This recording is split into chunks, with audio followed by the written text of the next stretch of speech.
Okay, I think that's live. I initially tried to start stream and my OBS instantly crashed. So I hopefully we're not having issues tonight. We're up against Pidgeysar the first rounds. We're playing Klawf. Always a good time. It's actually a match I really want to test out because like Klawf is a deck I mean you probably noticed from the title and thumbnail, but I really enjoy playing this deck. There are a couple kind of sketchier matchups I want to work on a little bit, and Pidgeot happens to be one because despite hitting for weakness, they can attack with the Pidgeot, and then your price trade isn't nearly as good. So yeah, hopefully we face some people who know what they're doing and swing with Pidgeot, so we can kind of figure out how we want to manage this matchup. Yo, what's up, Joss? Claw getting indeed. Spam the chat with those crab emojis. So send that crab energy. It's been a few days. Like I thought about streaming yesterday night, but it was just like, I'd rather play a little ladder and work on some specific matchups and like kind of roll the dice and like I feel bad like any day I don't get content up on the channel. I don't know. I just get like kind of it's like guilty feeling because I always feel like, ah, dang, there's some time in the day you could have made content. You're just lazy. Heck yeah, all the crab emotes. So yeah, 59 cards are like what I ran on Saturday. We had kind of a disappointing finish on Saturday. Like we bricked back-to-back rounds, which is very uncharacteristic for the deck. Like I was playing some solitaire hands with Klawf earlier, and I had like one brick out of 20 hands. And it was like I know I had some like insane high roll hands, but it was like the deck just doesn't brick. It's incredibly consistent. So yeah, like Klawf, I've been really enjoying it. I really like where the list is at right now, so hopefully we can translate that into some tournament success. Got a League Cup and a League Challenge this weekend. I'm thinking I might take Klawf to the Challenge, and depending on how that goes, might take it to the Cup as well. Got all sorts of options. I got a week and a week and a half away from San Antonio, so I kind of have to be a little decisive with what I'm testing. Like, really, are you investing time into Klawf? But I don't know. This deck feel like I was thinking about the matchup spread earlier, and it's like pretty good. Like Gardevoir aside, I think you're pretty reasonable into most things. Here's Isaiah Bradner, the one and only. Well, best of luck. What is Bradner on? He used to be a lot more active on the online scene, but I haven't seen him lately. I gotta see if I want to check in between rounds.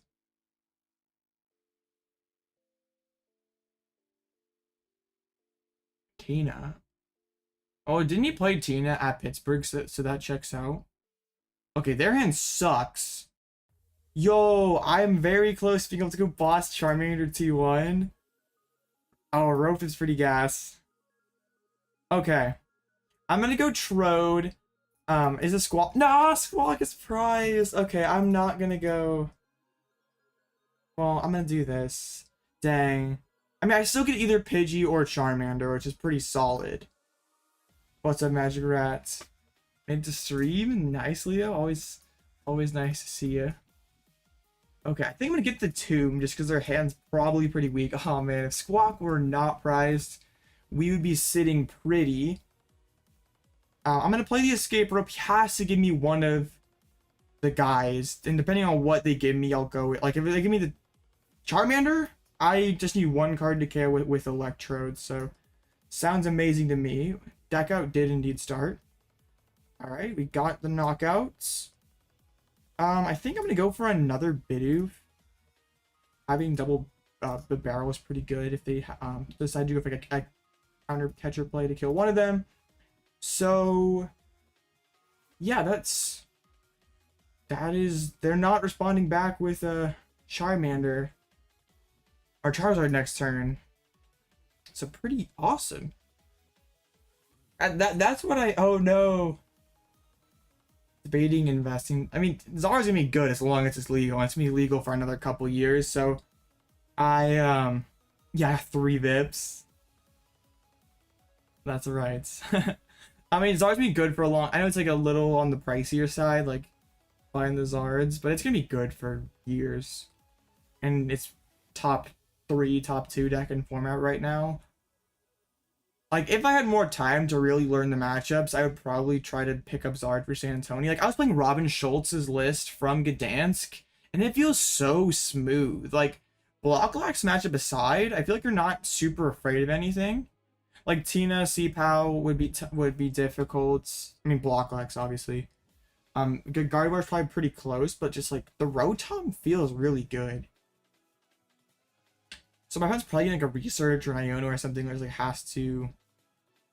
Oh, what? No, they can't do that. Bodied by Tomb. I think maybe they were going fish to like have like the Forest Seal target. Oh, that feels horrible for them. Yeah, exactly. I think you could make the case that Charizard is the best second format. Like, also doesn't have an amazing, like, Urshifu or Valiant matchup. His Urshifu match is pretty bad, but yeah, another deck that falls into the pile category. Yeah, so my opponent was, like, hoping to, like, bench the fish, pour a seal onto it, like, have all sorts of options, but their plan got messed up thanks to my Spiritomb. So, yeah, they're not looking to be in that amazing of a spot. We got Boss in hand to chase down another Charmander if they put that down. That's what I really like about Klawf. Like, we're hyper consistent and aggressive. Like, kind of like Miraidon's been for a while. We're not all that impressive here. Like, we're just a pretty honest aggro deck. But, like, if I'm setting up a large majority of the games, like, a lot of these higher... Like, a lot of the better decks in format have pretty fragile early games with, like, aggression can really mess them up early on. They just attach the Pidgeot pass. So I just want to boss and punch the Pidgeot. Something like a Brood Bonnet.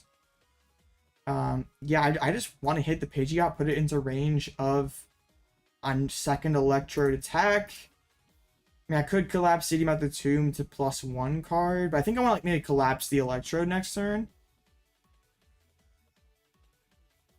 I need to, yeah, that's I need to pick up Pidgeots. Like, I have the Zards. Yeah, you can play Lugia Pass and get a decent turn 1, yeah. Unfortunately, Log's matchup spread's not what it used to be. Like, there's just not all the Lost Box running around that it just collapse. Alright.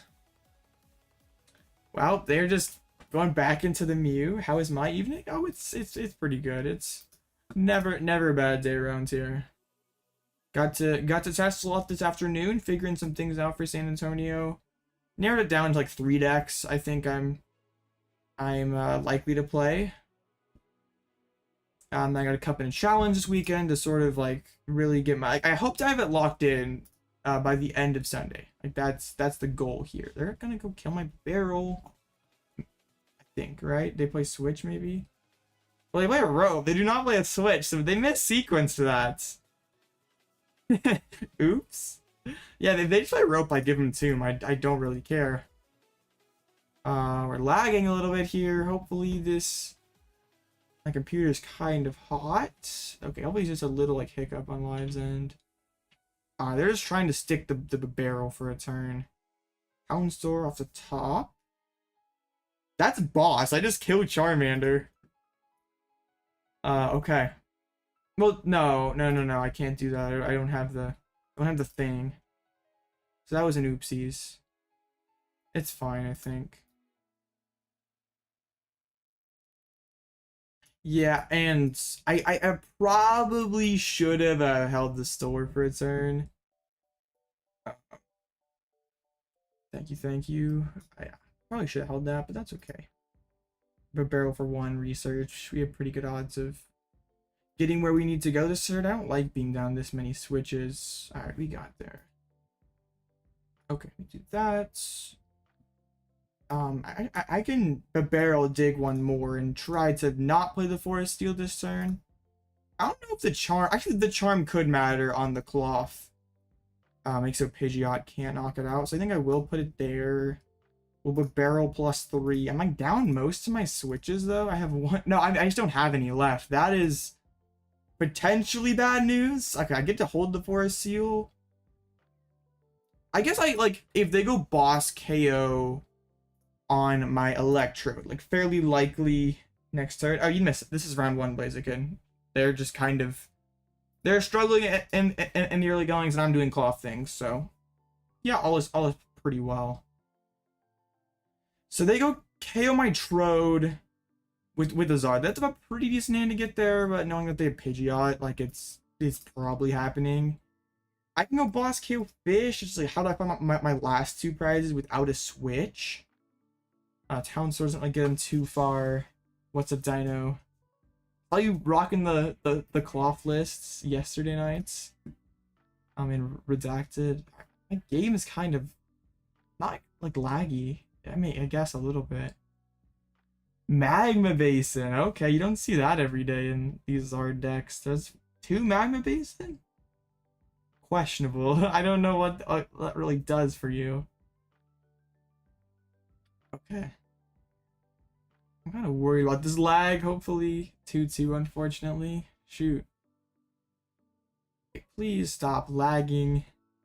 Might have to restart. I'm gonna restart live after this game.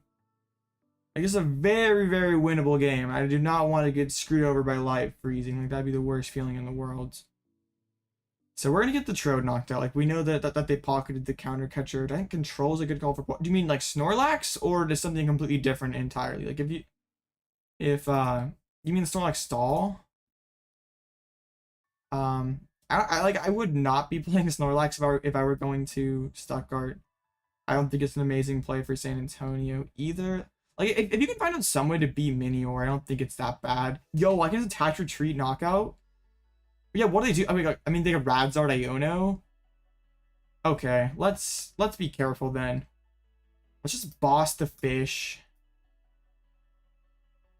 I'll put the DT on a tomb just so that pivot is there. We can bench the Klawf. Plus 2 cards. You had an idea for Minior? You're going to have to play a lower tier deck if you have a practice. I don't think Moon's a low tier. It's like pretty. Well, it's like not a phenomenal deck, but it's okay. Like it has matchups that it wins. It's not like you're just like playing Moon because you like the deck. Like there's merit to it. Like you do struggle into 2 of the better decks in format. But it's not necessarily like, okay, I'm playing this deck just because I like Roaring Moon. It's not like, doesn't actually have any sort of merit to it. I saw that there was a list at LAC that played Dunce, and I'd have to actually try it out, because like if they're dumping a ton of energies onto Minior, they're like, and then they have to like spread their energies out to like load up another Zard, and boss the Minior, or boss the Dunce. Like they spread themselves super thin. Uh-oh. This is concerning. We are straight up out of switches. But are they just gonna kill the Brute? Oh, okay. Okay. I was worried for a second. I was like, ah, crap. We're good, we're good.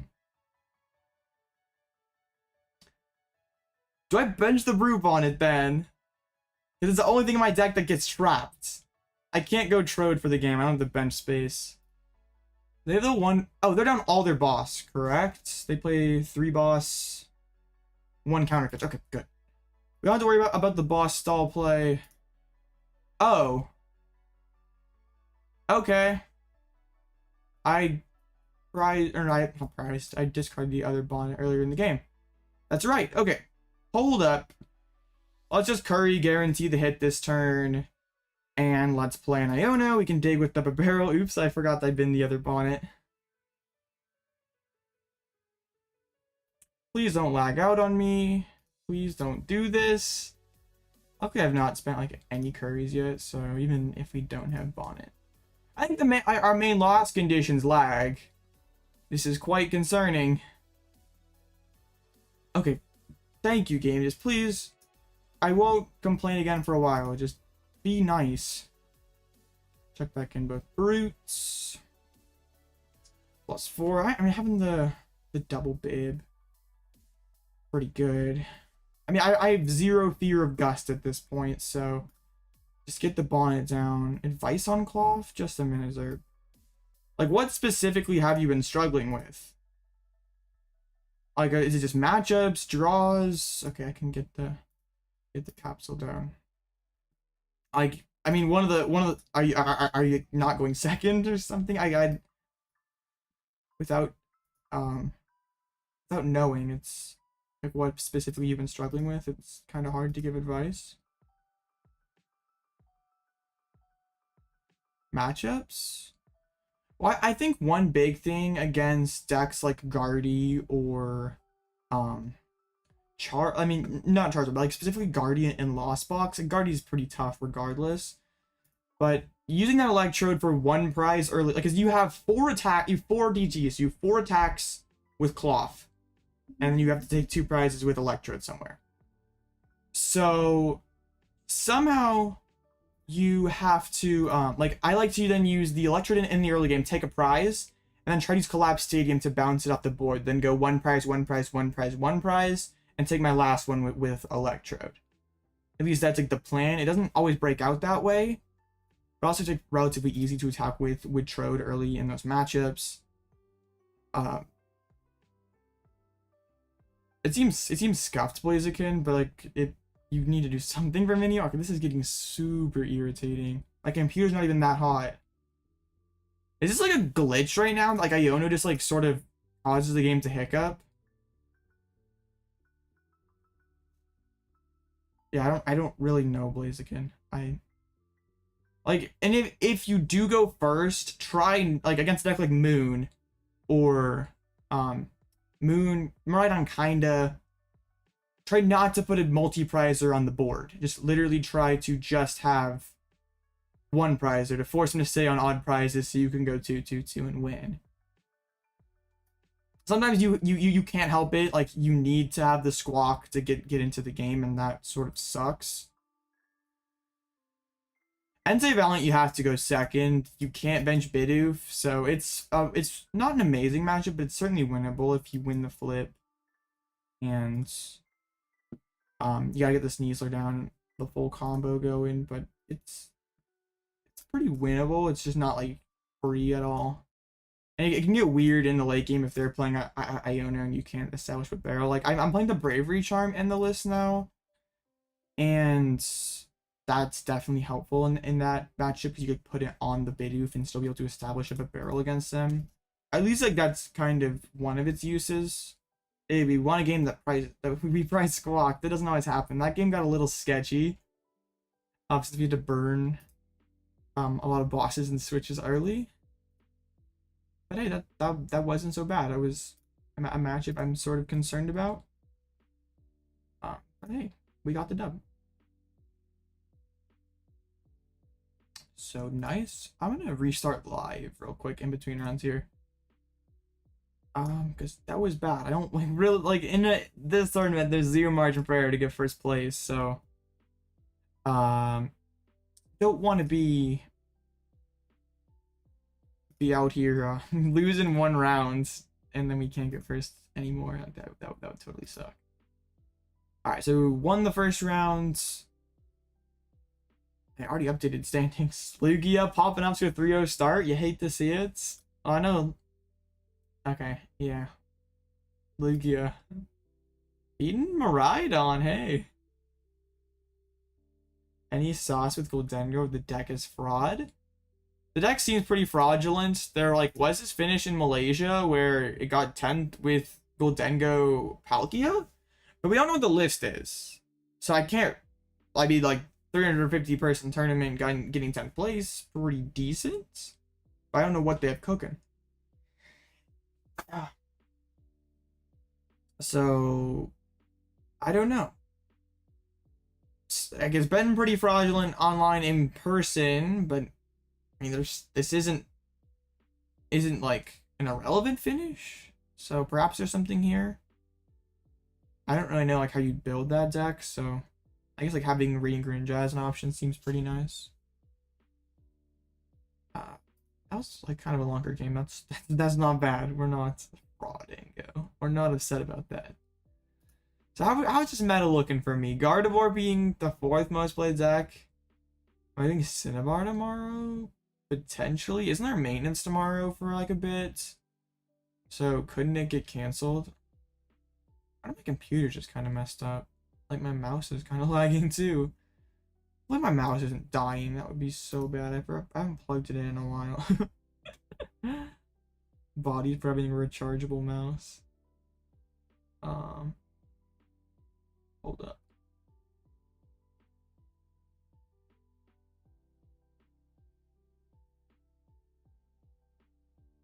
It's at 84%. We're chilling. Just my computer's dumb, I guess. Roaring mid, Shin mid. No, it's boring moon, mid PAL. There's a lot of mid decks in format right now. I just think because of how balanced things are. And like all the different tech cards sort of make this format a nightmare to metagame. Like, oh, I can like Mew on paper, amazing matchup spread. But you literally can scoop to one card that fits in quite a few decks. But that's why I feel like Mew's really well positioned for San Antonio. I was just like, do I just dump my time into Mew? But then like if it does well at Stuttgart and people like start playing Tomb like all over the place, like Zard can't really fit Tomb, but like Miraidon can. I guess Miraidon rather play Drapion, but even then it's kind of cope. Tina definitely can. Gardevoir definitely can. I don't think it's a horrible fit in Valiant. Like at worst, you can just fade out and get an extra Tachyon. Like LZB can play it. You're already like kind of scooping to Moon. Like a lot of decks can fit the Tomb, and like that's what really scares me. I don't really want to be sort of at the mercy of a result of another tournament. Like that's why I thought like building Fusion Mew specifically. Not too many Fusion Mews tonight. I think also Fusion Mew has the better Gardevoir matchup out of the two different Mew decks. So that also is kind of cool. How many people do we end up getting? 156. Pretty good. Like kind of a weird showing of decks. Like 4 regular Iron Valiant stuff. There's Palkia and Jolteon builds in there. Dang, NC Valiant getting bodied. I don't know, I'm like not a huge like Valiant's matchup spread looks almost too good to be true. And it's like a similar thing, like similar style to Urshifu. Like your matchup spread is incredible, but your deck is a pile. Like you can just randomly lose games because you just draw all your switches in your opening. Like you're like opening like 4 switches, no VIP. It's like Fire Energy, Basin, 4 switch, Future Capsule, Iron Valiant. It's like, oh, I just kind of lose. Like these switches are awesome once I set up, but I don't need them right now. It's like, yeah, I really like NC Valiant as a concept. It just feels so underwhelming a lot of the time. Like it just doesn't draw as well as I'd like it to. And it is like a faster deck. Like you can probably finish 3 games with it, so you like have time to brick once. You're going up against Klawf Egregious? That sounds atrocious for Klawf. They always have it. Yeah. Just these absurd amount of cards is very consistent. Like, there's not really any deck in like Roaring Moon. I think is like the deck's worst matchup, but Moon has its own difficulties. Like DTE can play cards to have an alright Charizard matchup. It can play TM Devo, it could play a Luxray. Like it can most certainly play cards to win that matchup, especially because Evozard's like been pretty much kicked out of format. I think rightfully so. That deck is an absolute pile. So I think Mew like Mew seems like too obvious to me, and like it had an insane showing at Gdansk. So I like that old saying: if it seems too good to be true, it's probably not. Like that's why I'm just so scared to be like, okay, let's just sit down and grind Mew. And I could just be like overthinking things. Like I've been known to do that before. But it just feels so gross because like maybe you get like bodied in an early round by a Tomb, then you just get put in a bracket like a ton of jank where like you're facing all the people who play are way overteching their deck, and their deck overall is bad, but it's just gonna body you. Like you get caught in that sort of you guys just caught in that mess. Like Roaring Moon's probably hovering around bottom tables also. Just slaps that having to draw busted. Yeah, it's always super triggering when you like go first, get down Tombs, you're like, alright, I win. and then they just like have the nuts hand, and you're just like, how do you do that? You can't draw any cards. Like that makes no sense. Like they play a judge and draw like Mute VMAX, DTE, and Power Tablet or something. It's just like, well, that's pretty good. Like that's not even fair, but okay.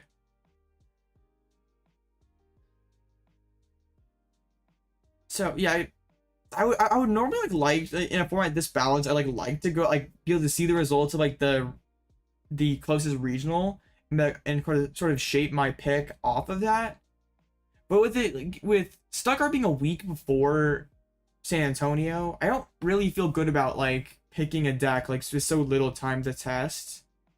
Like I'm leaving Friday, so I basically have 4 days to prepare from that point. So it's just like that feels kind of gross. Like I just want to make sure whatever I'm playing, I know in and out. Like it's not just something I pick. Like you can have a solid meta call, but if you don't know how to play your deck, you're just gonna drop games. Like that's just what's gonna happen. So yeah, so kind of like if San Antonio were tomorrow, I'd probably it'd be tough because I've been really enjoying Klawf, and I feel like the matchup spread's not bad. Like Guardia aside, I feel like you're pretty reasonable in just about everything. Yeah, I really like Schultz's list. Like that, if I were playing Zard, I would play that list. Like if I had more time to, like if I would have got on that list earlier, I might be playing that for SA. I need to pick up Pidgeots too. I don't have those IRL. And like Block Lock's more consistent by not playing the deck. I mean, seriously, not really. Like how? If you playing shoes or something? Like, what card are you playing in your deck that lets you see more cards? Dang, I lost a subscriber. What the heck? Someone didn't like me saying Mew is too obvious. I speak the truth. Bodied for it. Like, I don't know. Like, what card do you honestly play? Like, you a lot of these things that are in here are kind of essential for your strategy. Like, you got 4 gears. But you really only have a few supporters that like you want to see on going first. But like blindly, how many decks are choosing to go second? Like there's not too many. Like really, Miraidon might blindly choose to go second depending on their list if it's turbo hands. Valiant might be like that's an okay matchup. Like yeah. Like Moon. It's really just Moon and maybe Miraidon are decks that would choose to go second blindly in regular LZB. But really Lost Box isn't too common anymore, so I don't think you really need to worry about that. Like in an open list, limitless tournament, yeah, you'll have like people randomly go second against you, like a Tina player or even like a Zard player go second against you randomly sometimes, like just try to break you out. But I wouldn't stress over it being like, okay, this is the Tor deck here. All right, I'm down for these matchups. Thank you, Jeff. I was, you guys know me. I sometimes get off on tangents and stuff, and I just miss my. I mean, that happened one time. That was very, very sad. That was a deck out tournament also. I'll have to stay on it. Thank you guys for keeping me in there. And also, like, if you win a game, well, I guess, like, if you brick, there's time for them to, like, donk you because you brick. Like, they go second, brick you out, donk you, and that's kind of a tie. That does suck. But we're against the Tor deck.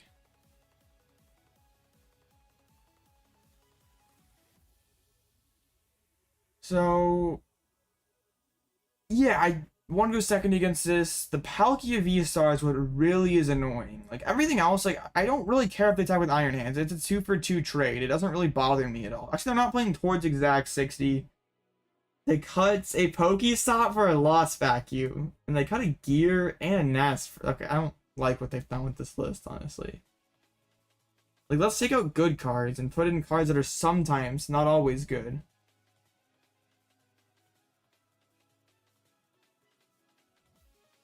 I don't really get towards list though, honestly.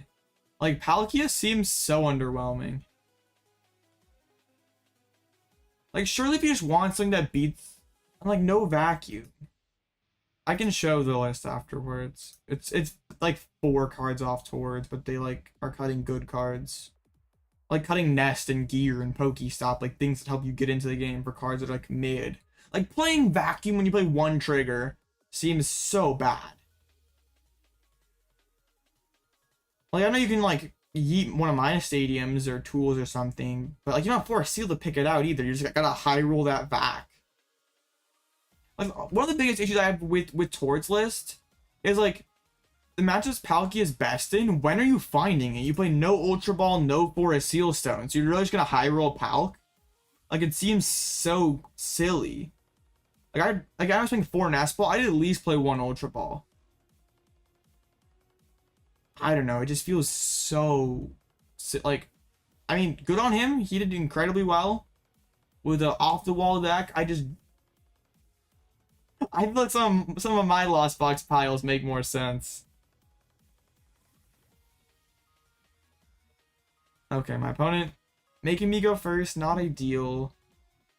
Actually they added Manaphy too, which like not a change that I think is like honestly that incredible. To be honest, I don't know about Manaphy really. Seems kind of mid right now. I don't know like if you need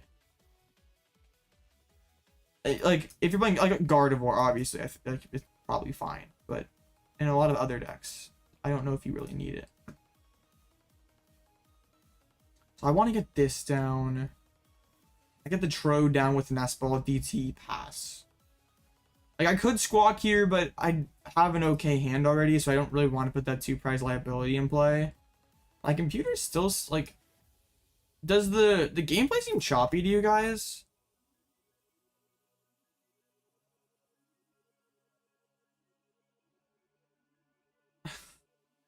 What's this bad sportsmanship on your opponent's part? Pokestop, Vacuuming, I mean, Rotting Gate are good cards, just not yet. Switch in the hands, their hand sucks. See, this is what happens when you take good cards out of a kind of clunky deck. Hey, what's up, Alex?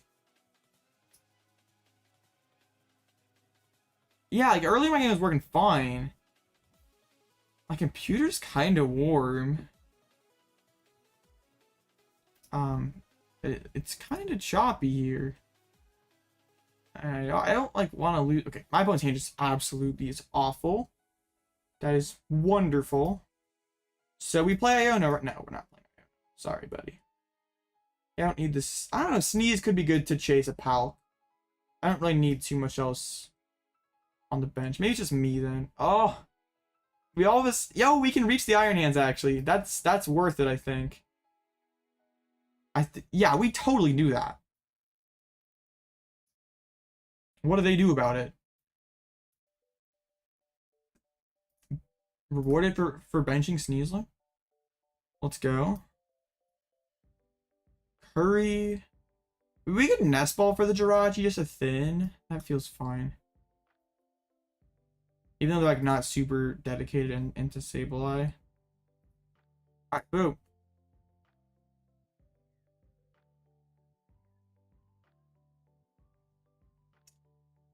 Yeah, I mean, it's still kind of just rude.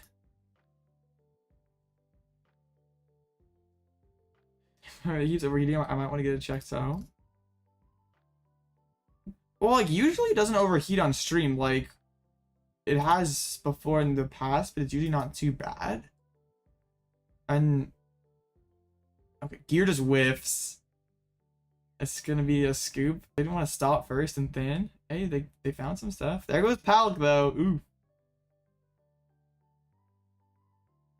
So, they're rotting back in the Palkia.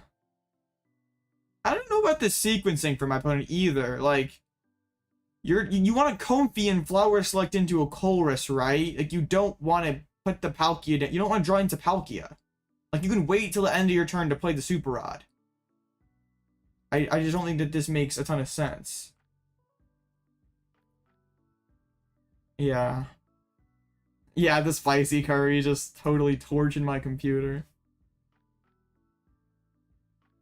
Hand's definitely brutal, but like, you can give yourself a better chance to draw good cards. It's difficult to use I bricked as an excuse when you didn't give yourself the best possible odds at getting out of it. Like, I know my opponent just has some tough luck here, but like, you could have not played that rod, hit Colress, and life would be relatively fine. Not playing Iono, we're just punching. Derp going through it. Yeah, I mean, yeah, just to open cram attached pass sucks. Like, there's like no misplaying about that. But that's like, I'm not a huge fan of people using like, oh, I bricked as an excuse when usually, not always, but usually there's instances where they could have given themselves a higher chance at getting their desired card. And Pokestop just doesn't really help them, you know? Like, 1 gear left, they just have to like randomly hit that 1 gear. So far, so good, Rubik. Oh, actually, no, they still can't hit me. They can get rid of my capsule. Yeah. There will be hands where it's just straight up unplayable, and like that does happen from time to time. But like, I had a game earlier where we won and didn't play Colress the entire game as Tina, and like we like, there were multiple points in the game where we could have like sequenced something worse or just gotten super tilted because we weren't finding our Colress all the way through the game. But like, we stuck at 3, we sequenced it well, and we won. Like, objectively, it was a bad hand, but if you're like, if you play it well enough, you can overcome poor starts. I'm not saying all the time, but there are definitely times you can do that. All right, cool. 2-0. I'm sure my opponent's pretty tilted. But hey, it just happens.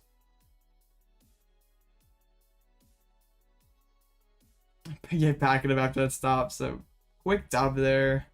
Let's go. So how? It's like 7 rounds, right? 8. Okay, yeah, that makes sense. Makes sense. Okay, 8-0 with Klawf. Oh, 1 seed. Oh wow. Yeah, that was pretty brutal for you, Arthur.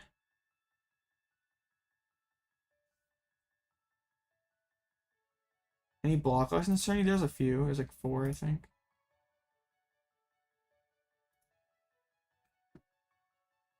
That would be Goldengo the first round. Like, Blocklax is kind of settled on this 60. That's just like the Pokemon stays about the same. The supporters stay about the same. Try mid-ride-on tomorrow. Sounds fine. It's just Swiss rounds, so yeah, 7-1 will probably get prizing. Maybe a 6-2 sneaks in there with some pretty good resistance. Yeah.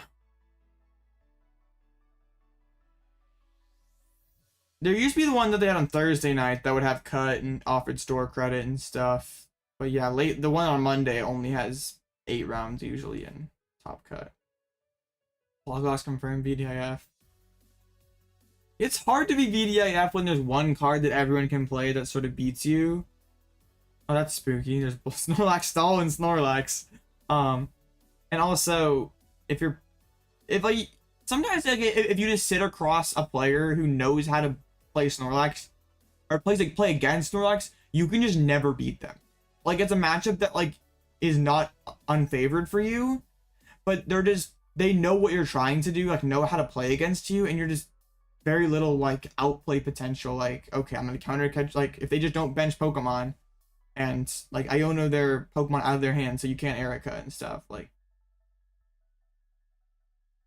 honestly, like, if you're higher rolling though, it's like not even that tough to be Snorlax. Like, no matter what deck you're playing. You're going to Portland? Yeah, online tourneys are awesome. Like, I don't know where I'd be as a player without online tournaments. Like, I've spammed so many of these over the years. Did the 1-2 and go to bed? Oh man. Yeah, Derp becoming the person he swore to destroy. Yeah, well, yeah, there are certain matchups where Snorlax, like, but like the book says you are favored against Gardevoir, but against a good Gardevoir player, you rarely win. You shouldn't win that matchup very often. Like, there's just games where it's going to be, like, super incredibly difficult. Or, like, a Lost Box player who just benches well, doesn't just go totally overboard on switches just to bring up the Lost Zone. It's going to be difficult to win. Well, I think a good Guardian list should be playing Turo pads, so. If they're playing a suboptimal list. Because, like, Turo's not just a tech for Snorlax. It's a decent card in Gardevoir. So you basically have to hit 3 things to win. 3 Ericas to win. And also, I think if Mew ends up popping off in, like, Stuttgart, people start throwing Spiritomb into their lists, Snorlax gets a lot weaker, because Snorlax just kind of gets bodied by Tomb. Like, drawing 1 card a turn sucks. You're just not really playing Pokemon. It's just like, okay, draw, counter catcher, pass. Okay, switch, knockout. And eventually you just run out of gas. It's pretty miserable. Maybe, but then if you're playing Erica, like, you're not playing Sisters to mill them or doing anything proactive. Okay. Also, the decks that are playing Tomb are playing, like, they're gonna switch the Tomb out. Like, eventually you run out of good cards, and you're seeing 1 a turn, and you're playing more than 1 card a turn. Eventually you run out. It's in a real bad spot for you. I'm sorry to hear that, Arthur. It's literally unfun. I feel like the meta is pretty solid right now, but I do understand how it could be. Since everything's just so, like, mediocre, it feels like there's anything super amazing. Come to the dark side and play some Klawf. It's a wonderful fun. Yeah, but that's a feeling that I've kind of felt. It's just like, well, I'm trying to metagame for a big tournament here, and it's like, well, everything sort of sucks. So it makes things difficult.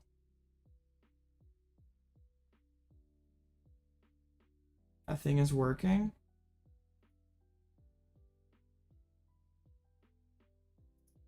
I mean, yeah. You happy that a rogue won? Hey, I'm trying.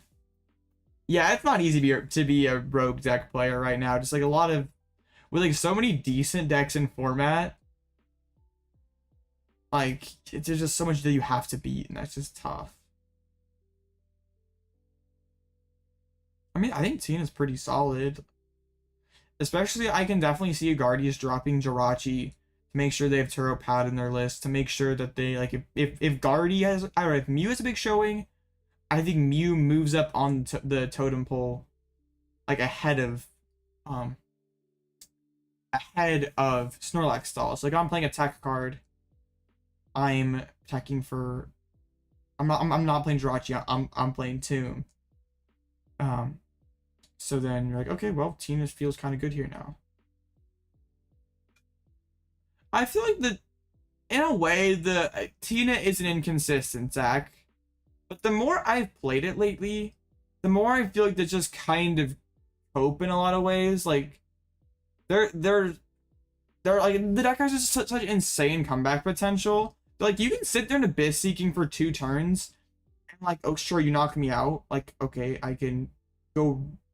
Like, just the comeback potential of Pass the Peak, Roxanne, Countercatcher, Sableye, that you can overcome bad draws a lot better than most other decks in format. So, well, I mean, I saw your list, and it was I mean, the Tor deck is super jank. And especially, like, if you, like, are cutting gears and other stuff to, like, fit more jank, it's gonna get even more jank. Like, that's why I've always played Lost Box with Luminion. I just, like, want to be able to play Chorus and get into the game. And, like, gear is great and all. Like, I don't have to put a 2-prizer in play, but it's also more RNG. Like, it's not like I instantly find my Chorus. Like, it's, like, I hope I find my Chorus. I have sometimes decent odds of finding Chorus, but it doesn't always do something. Sometimes it just reshuffle your deck. You got Reggie Drago Charizard? That sounds like some heat. 3rd twice in a row? That's pretty good for a crazy deck. Yeah, I was. I kind of commented on that earlier, Arthur. Um, I'm not necessarily like a huge fan of the cuts that you made. Because like I feel like the Tour deck's biggest weakness is going to be how consistent it is, and you took out like 3 consistency enhancing cards.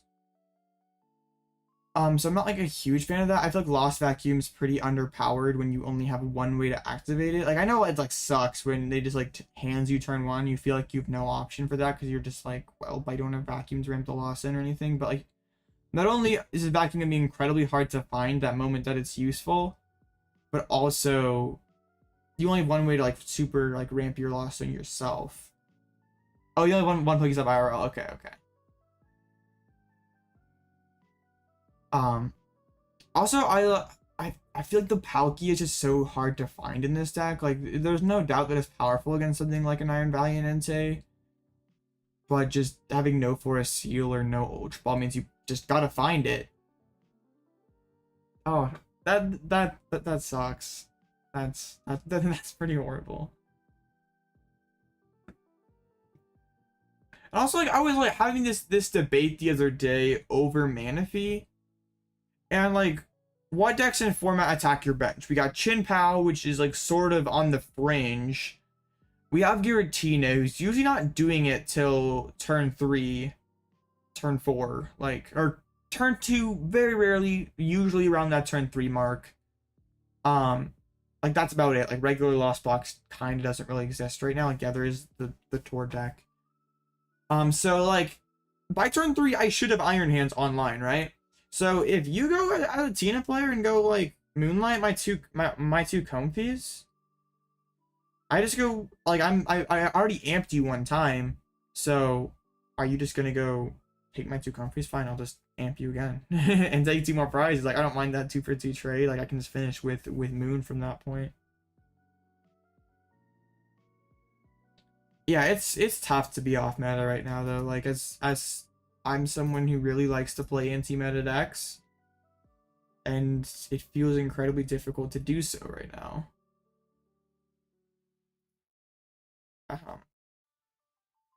Yeah, I think we're looking for something like pretty like anti-meta. Like it's a pile, but Urshi Intel is very very good. Like I mean, it has one of the best guard matchups in the game, and it's a pretty decent guardie. I mean, the Mew's always been sketchy. The Snorlax is a scoop. I if I don't know, I just like I kind of can't like deal with the bricks and stuff. Like Urshi Intel, if you're not popping off, you're kind of just hooked. Like there's not a ton of in between for Hershey. Like when it high rolls, it feels unbeatable. But those like mid rolls and low rolls feel kind of scuffed. But it does have like a totally insane matchup spread. Like you're good into a lot of the most popular decks. Like Moon's probably hovering around like 8, 9, 10% mark, and everything else you're kind of just slapping. But if Mew does well, that's kind of scary. Because you like still if you go second against Fusion Mew, I think you still lose.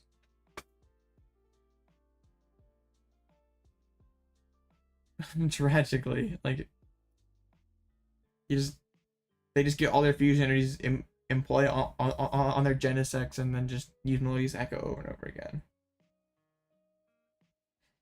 Okay, Jeff. That is yeah. There will sometimes be a hand where you just don't get to play Pokemon. Like there's nothing you can do about it. But I'm more so talking about like there are people out there. I'm not calling any one person out by name, and if this is you, I mean there are people out there who just like chalk up every single loss to a brick. And it's really limiting as a player. Like you don't ever look back and be like, you know what, I could have maybe drawn cards before Naspel, given myself a better chance, or thinned here, or done something else there. I see Arthur. So it's like it's just hard. Like how do you rationalize like saying, well, I lost the game and it's out of my control when you didn't give yourself the best chance to win that game?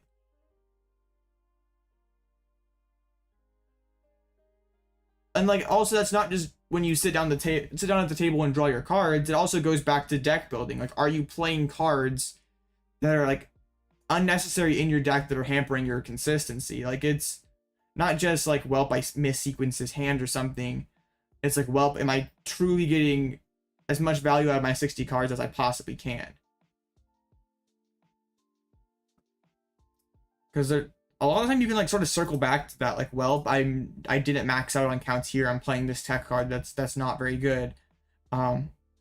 So like, it goes back to, if you didn't give yourself the best possible chance at winning said game, then how can you say that it was luck?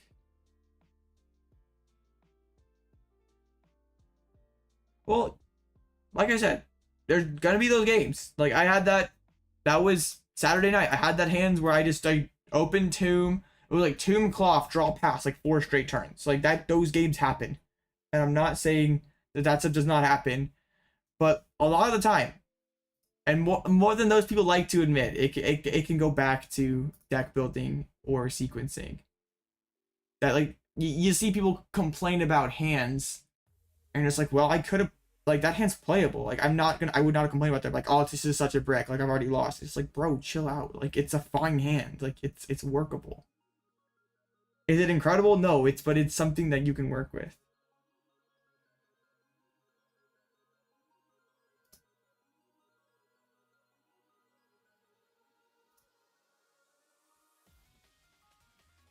Yeah. My Klawf. It's wonderful. I lost my #1 spot tragically, but we'll get it back after next round. I think you're just bad. Tina's a weird deck. Tina's not for everyone. It definitely has a steep learning curve, I would say. But like, yeah. I've kind of been like abyss seeking pills, and like I use that attack like way more than I used to. I feel like I win more games with Tina because of that. Like, that attack is just so good. Yeah, the worst is like when you just like, you make a play and then instantly after, like, oh crap, I just threw, like, I could have put myself in a position to have 0 chance at losing, and it's like, well, I just lost the game. Like, I had one of those games testing earlier. It's like, well, if I would have attacked with that guy and not this guy, I would have won. But now you beat me. It was just like, it instantly yeah, I'm not like, let me see if I can find a Tina list I can really vibe with. Like, okay, we look over here. Poppy, yuck. Like, I'm not, like, water does provide upside to the deck, but like we could gain an additional spot if we went psychic, grass. We can cut a rod then, and then we can play 4th nest ball, and we can play a Pokegear, and we can just see Chorus more frequently. We probably even could cheat on the switch card count, play like another gear, play another good card. Like, I don't know if I would like Third Path. I know it doesn't get you into the game, but Path's just a good card. Sounds like, how are you finding this, Poppy? Yeah, I would definitely do that also. Roxanne's just too nuts. Yeah, I think you play 1 boss, 2 catcher. Ugh. I don't know. So we're doing this in Moon? So you'd have to have, in your turn 2 hands, you'd have to have attachment E-switch Poppy. Like, and then you would have to have, I guess you'd like have to have sodded anyway, probably. Sounds like a mess, Moon, honestly. Like, okay. Sounds like a disaster. Like, even more of a disaster than Moon is already.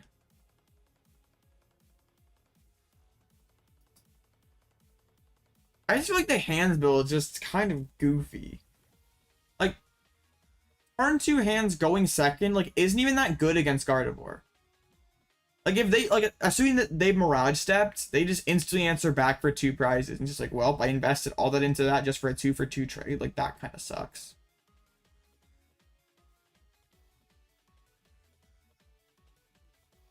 It depends on how you're building LZ Moon. Like, are you playing Path and Roxanne? Like, are you building it literally, like, you're literally just copy pasting Tina but putting Moon in the same shell? I think Tina would be better.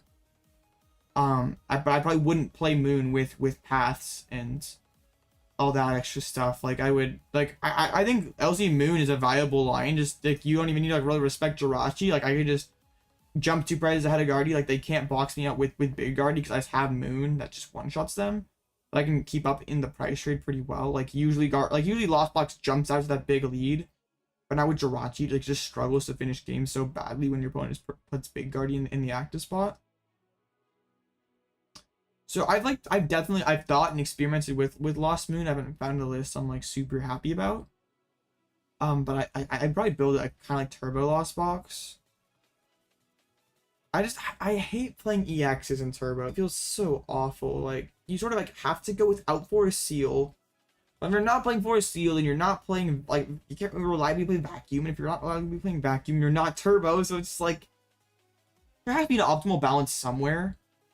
I can't find it, and I don't know if it's like worth investing time into finding that like optimal like balance of like, okay, this is the tools, this is the stadiums, this is, I don't know.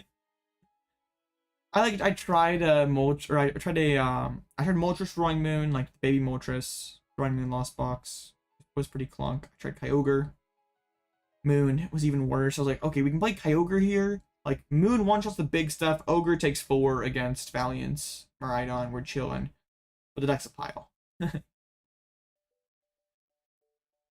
So it wouldn't surprise me. Like, you know how Silver Tempest format, like, Lost Box struggled at the gate, but people eventually found that like Lost Box 60 that was just like really good.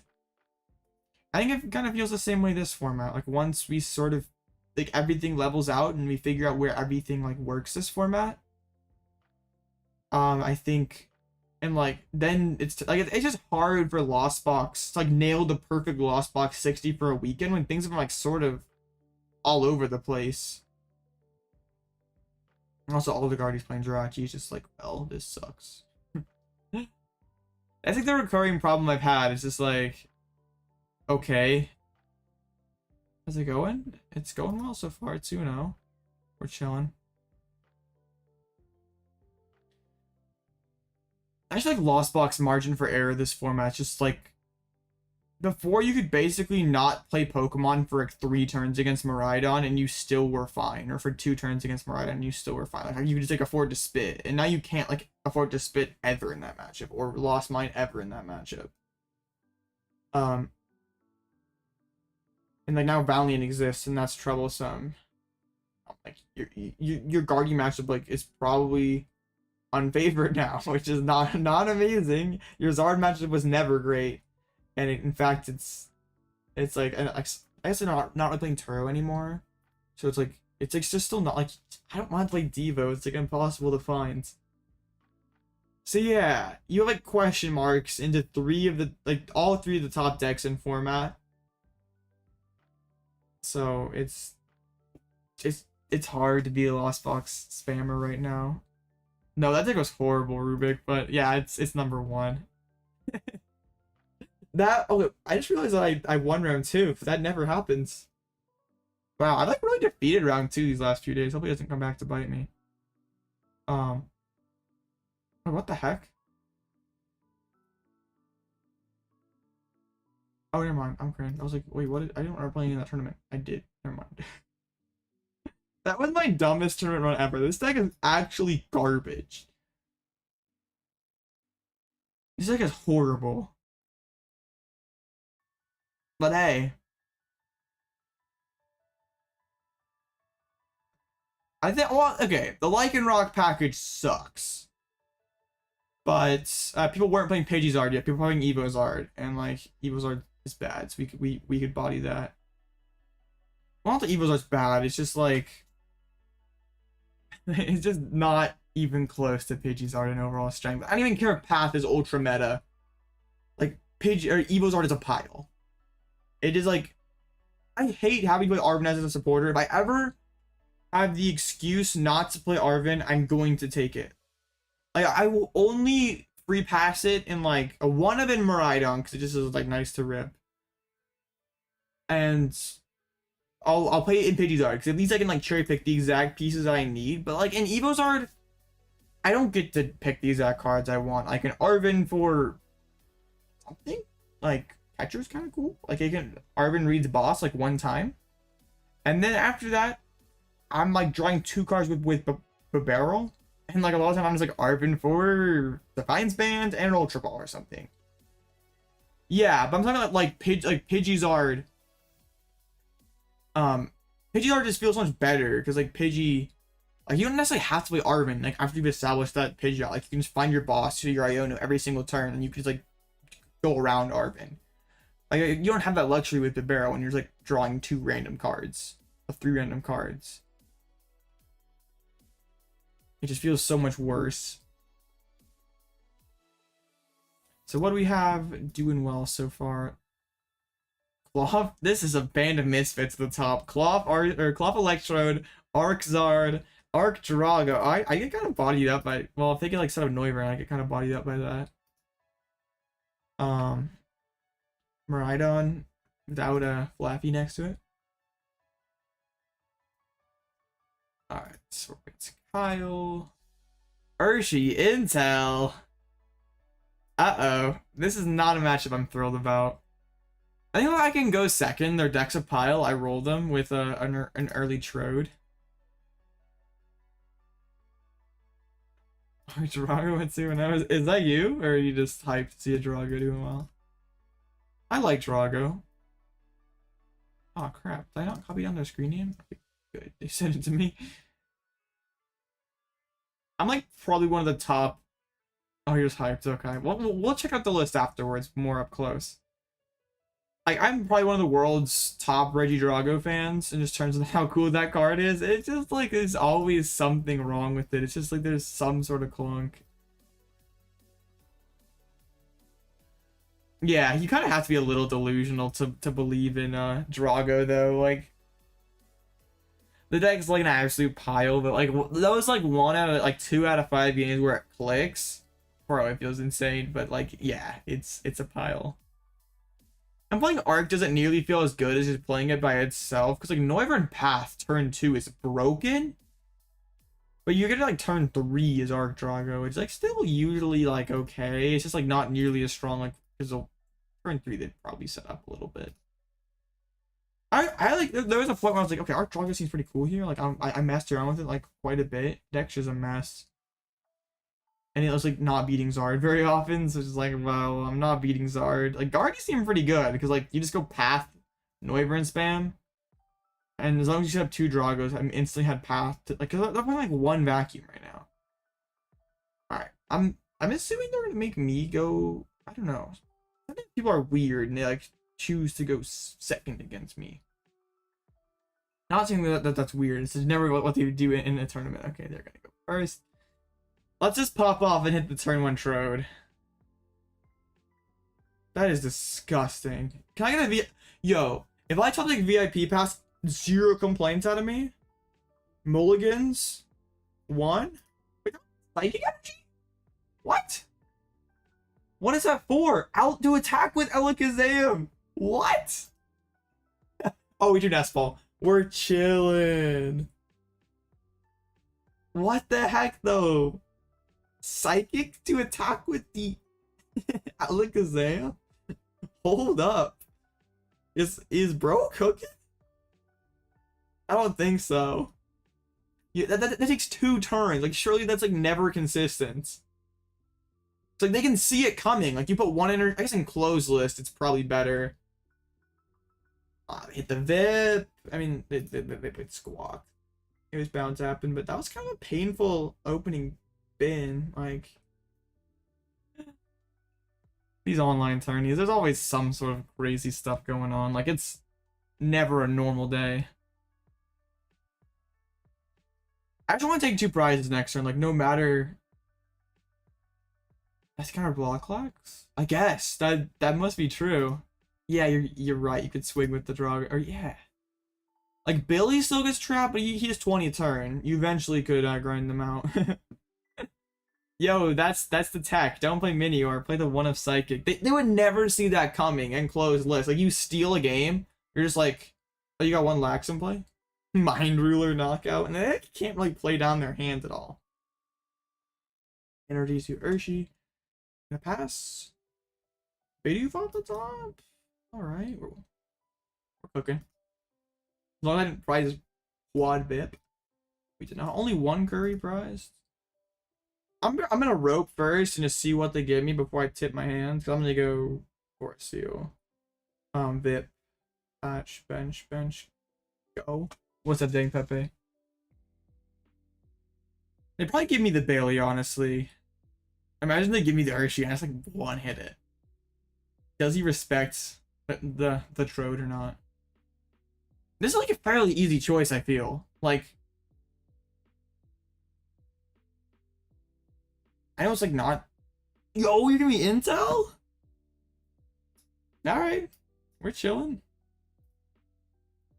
I'm cool with this. So we find the Battle VIP Pass. I just need Curry and we take this knock. I don't even need to find Sneasler now. I can just... I think I want Brute, Bonnet, and the other Trode. Yeah, I don't need Sneasler. So we can put the energy on the Klawf. Klawf does just get bopped, though, by a Rapid Flow. Yeet. Come on, find the Curry. No, not yet. Hey, Collapse, though. Collapse feels pretty good. To bounce the Billy. I just want to rip this research here. Can I find the Curry? No way! I saw so many cards! That's unfair! Bro! That hurts. Oh, dang. That hurts me.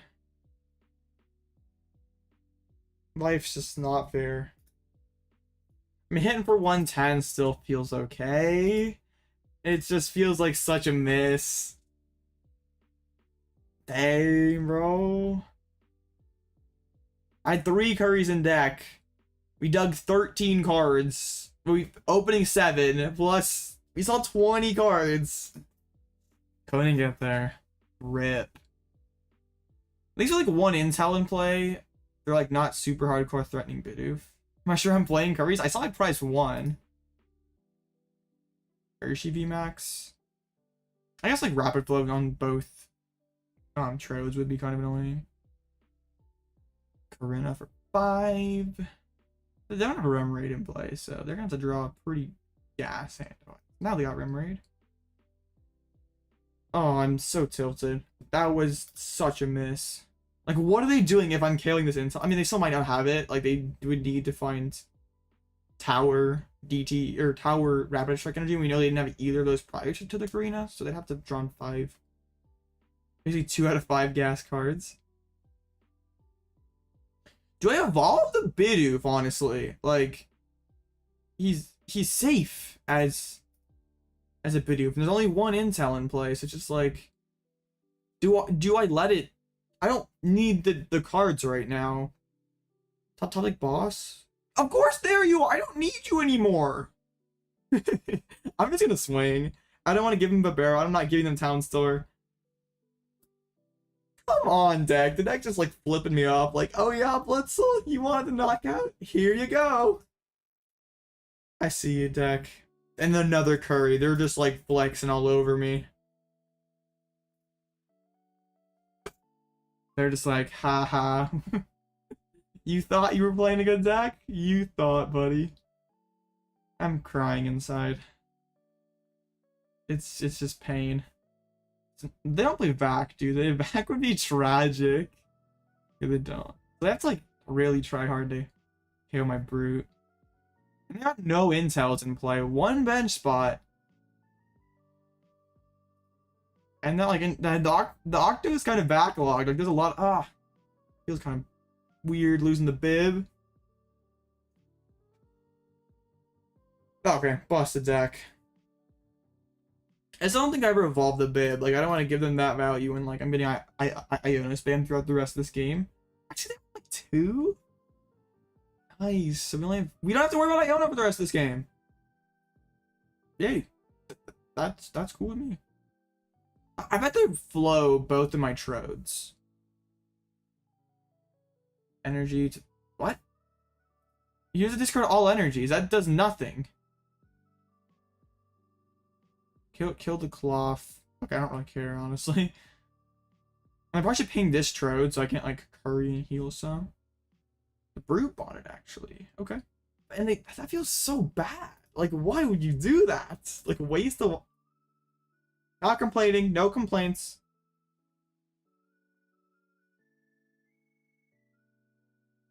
Okay. Just want to shuffle the deck a little bit. I do not like that they're pressuring my capsules like that. I'll bench the Klawf. I don't know if I should have benched that Klawf. That might have been bad.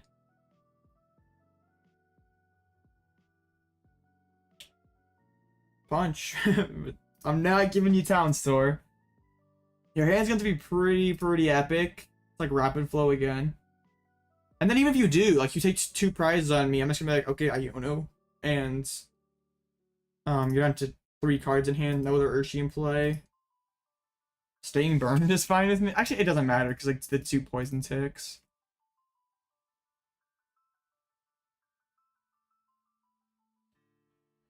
I feel like Klawf can just, like, sometimes scam bad matchups just because it's consistent and aggressive. Like, they found the forest. Yeah, where does that get them? Could be a Melanie to try to Rapid Flow again. But Melanie's not, like, seeing them a ton of cards, and they really would like to have a pretty strong turn here, like, get down. Claw actually makes a lot of sense. You can get the Octo. Yeah, Claw makes a lot of sense. Because you can Octo. You can get down in Intel. Yeah, that makes a lot of sense. Maybe there's, like, Rapid Flow. They're just retreating back the Urshi and just trying to reload. Like, attach the water to the Urshi, retreat back. Retreating here feels sort of scuffed. Like, you're giving up 2 prizes.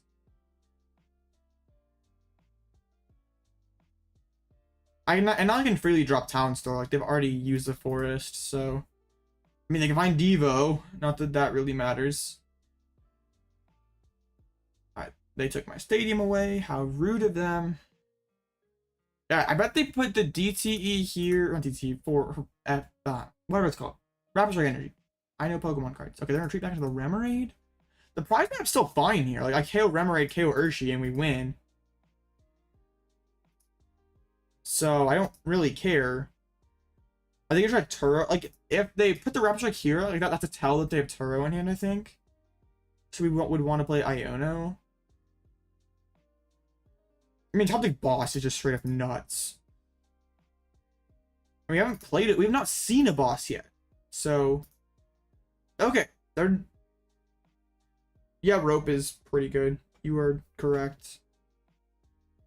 Yeah, because, like, I mean, I'll take the Billy out of play, which is just, like, 2 more prize cards. I don't have any Ionos left. Brilliant Sneasler. Actually, but I kind of want the damaged Trode in the active spot. But then, like, boss away from winning. Let's just drop the store. Like, this just makes sense. I can't, like, play down my hand far enough. But I can just get rid of a card. So, Rope makes a lot of sense, though. Like, they just give me Billy. And I'm a boss away, like, despite, like, regardless of whether Turo comes down or not. So, yeah, this feels okay. We got the Curry, I can just Nustball. I wish I had the other Brute Bonnet. What? This is even better for me. I don't even need to use the spicy curry. What is bro cooking here? Okay. Iono, out of your Inteleon VMAX. There's boss. I put the energy on a Klawf. Well, they're flowing next turn, so we always do this. I don't want to attach the DT just yet. I'm not ever getting my hand disrupted, and I'm probably losing whenever I put the energy on. That feels like such a misplay. Like, I'm a knockout away from winning, whether you give me Billy, Medicham, Intel. Like, at least make me have the curry.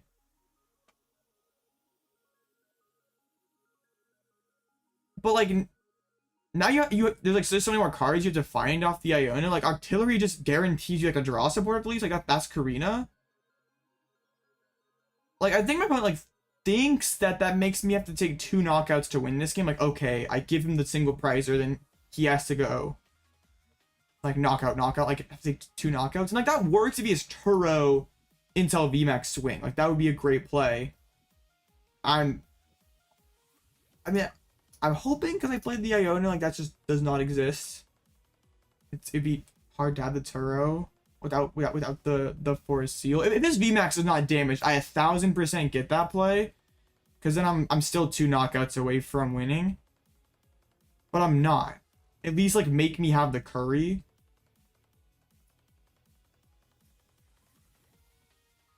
And, like, I guess theoretically make their Iono stronger, but they're out of Ionos, so maybe that, like, also played into their thinking. I don't know. Oh, yeah, I do need curry. Or I should have been to the Sneasler, actually, so I didn't even need any of that. That was a misplay.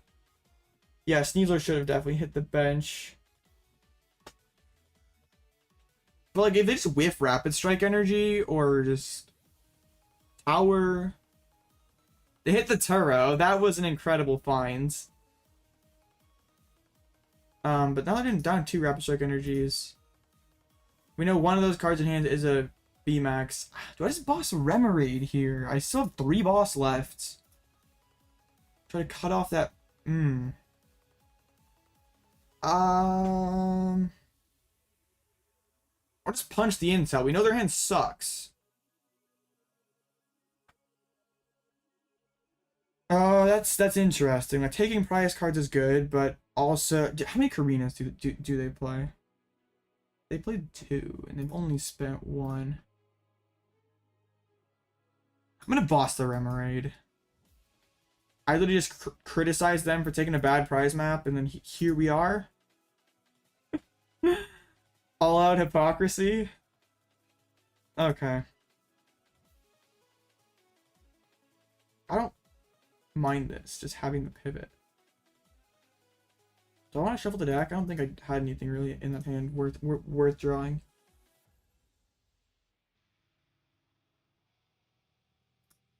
Okay. Yeah, the other Brute Bonnet's nice. Yeah, this deck is a ton of fun, but it's kind of a weird one. I do get you there. When I first picked up Klawf, I was like, this deck is awful. Like, that was literally my first thought. This deck sucks. And then I played it some more, and it feels a lot better. Because you got EX builds. I've seen that. Oh, they had the Karina in hand. Nice.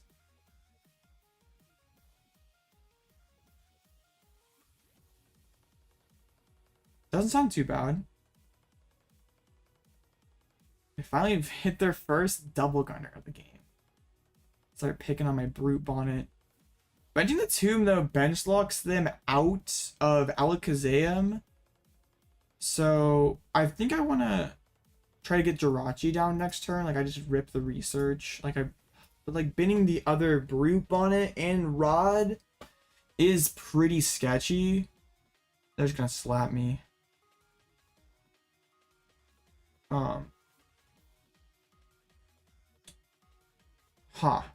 Just top deck boss. No, I'm just kidding. That wouldn't quite win me the game, would it? Okay. Anything worth rotting back in? Doesn't look like it.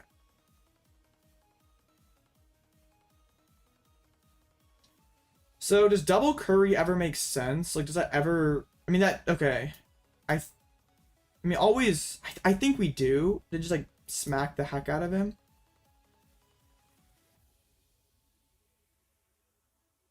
Because now he can't go, like... Alakazam yeet. I want to get my Bibarel down so we can't get yoga looped. I mean, my brute bonnet still could, but I just don't want.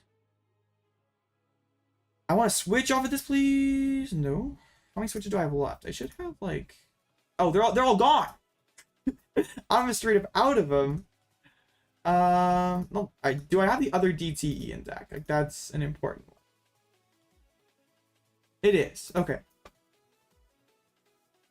Ugh, it just feels really, really, really bad.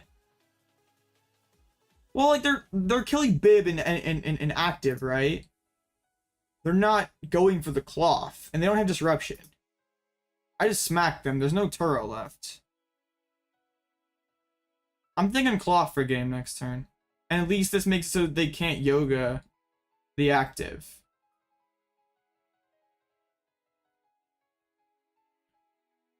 They still could, they could rapid flow for 4? If they had Melanie, Gunner, that's a pretty gas hand to get there, but it's possible. Melanie, Gunner. I guess if they don't have Alakazam though. Never mind. For some reason I was like, in my brain it's like, okay, Alakazam's gonna screw me over here. Well, I suppose actually they could take a 5-price combo here. They go Yoga Loop, KO Brutes. And then they go, yeah, they double Gunner, take 4. They have to have their last Rapid Strike energy to do so. They have to have Melanie. We could lose here.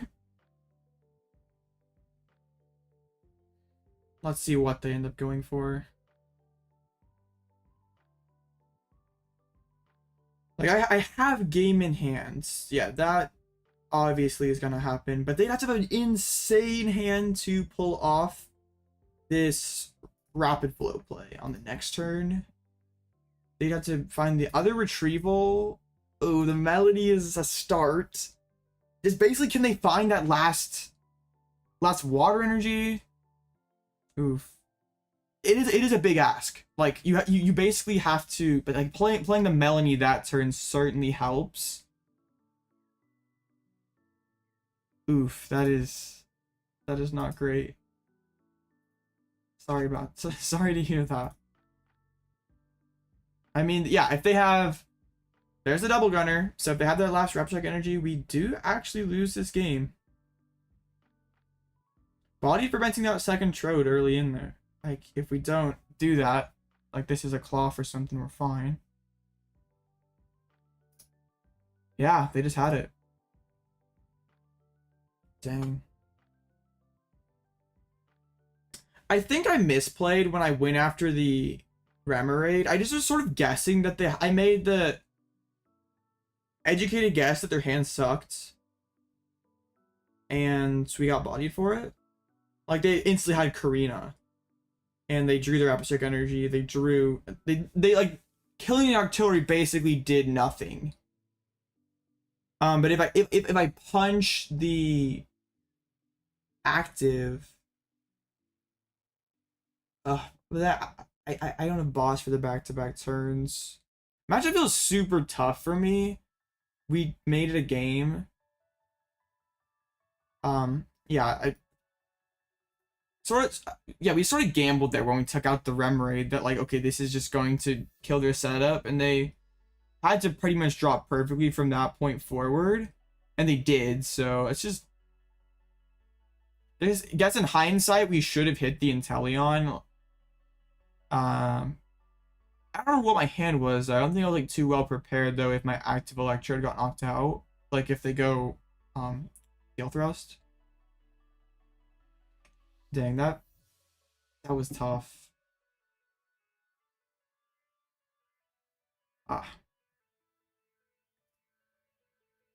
But definitely in hindsight we shouldn't have gusted the Remoraid. But I don't think in the moment it was necessarily the wrong play.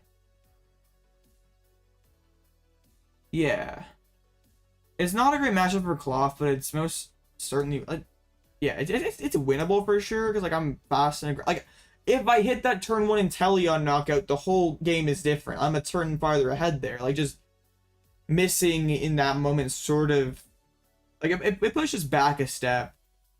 So we couldn't quite capitalize on their we couldn't quite capitalize as hard on their poor start. So yeah, like drawing 20 cards and not finding a curry was unfortunate.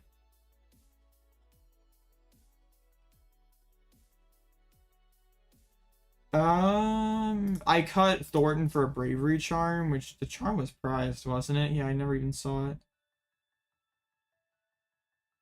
Yeah, if I like kill that intel turn 2, like it can't really do anything. Or I like on their second turn, they can't do anything. They like if they Gale Thrust there, like that's fine. I'm just a turn farther ahead, I punch the active.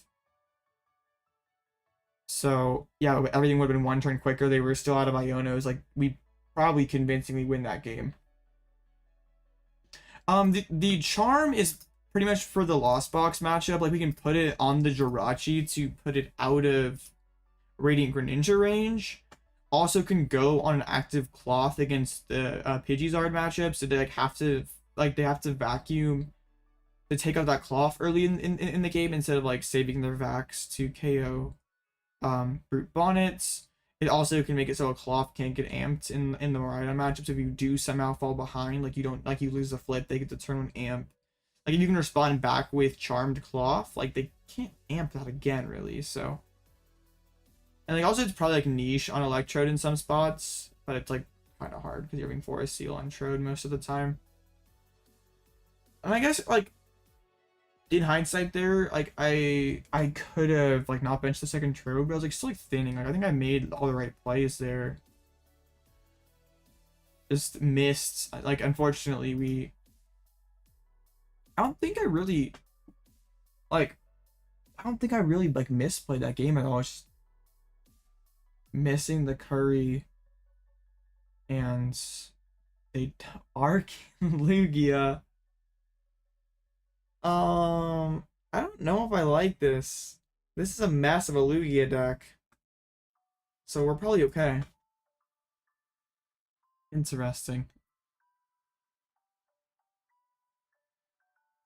But Urshi seems like if they get into the game, like we're probably like they get double intel going turn 2. Or even just get like all their guys down. We're probably not in the game very often. But the deck is on the fragile side. And we're taking the first 2 prizes like a large majority of the time. Like I played 20 solitaire hands earlier and hit the turn 1 230. 13 out of 20 hands. So like the deck pops off. Like we hit one of those 7 games where we didn't quite get there, which sucks. Like it's a match where we really need to hit that to stay in there. But yeah, I think I played it well though. So like that's what that's what kind of matters. Like as long as my play is fine, like there's gonna be times where we just like don't get the stuff that we need. And your opponent just has it. But I wonder, like, I'm still kind of kicking myself over the whole boss play. Like if I just punch the intel, well, we don't really know. I might have to go back and watch it again. Because we didn't have curry in hands or anything. So we're only hitting the intel for 100. So if they like we know they have Karina now. Like if they go Karina, set up Octo, punch my Claw for the knockout with Gale Thrust, I'm in a pretty bad spot to respond back to that, right? Like I'm gonna have to research punch the Urshifu, and then they can just rapid flow for the game. So I'm gonna go second against Lug. Like we're just gonna pop off. Their deck's bad. Hopefully. Yeah, Lugia in this economy, real bro. But also in those solitaire hands I was talking about, I was not drawing stuff like this. Like double capsule in my opening hands. Like, ugh. Like a store or a forest totally changes this. Like I could just pop 200 turn 1. My hand is dead after that, but we could go Trode, Brute, Knockout. And hey, if that's killing their only Lug, Tails, that's probably another Lugia Relax. But it feels horrible to Squawk. I have to like Bib or Bonnet Squawk. Then like the switches get burnt, which sucks. So yeah, luckily they don't play Lost back. Alright, they go back into the lug and pass. Okay. I feel now I don't need to just play greedy. The sneeze is in deck. Let's eat some log here, shall we?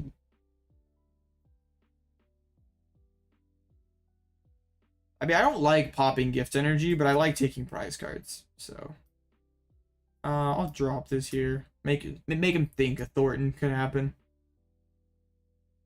Got the knockout. I think I'm still squawking here. My hands kind of stinks. So yeah, let's just go ahead. Get down to Billy. I can then go. I'd like to put down Tomb, but I've already committed, so I don't really want to waste my TTs. Not much. I mean, at least we have a supporter card. Tantrum Blast, knockouts. I mean, yeah, that's what we should have done last time. That's like what we do with the. Oh wait, no, the gift doesn't pop. That right? Isn't this just knocked out from damage? Yo, that is so busted. Gift don't pop.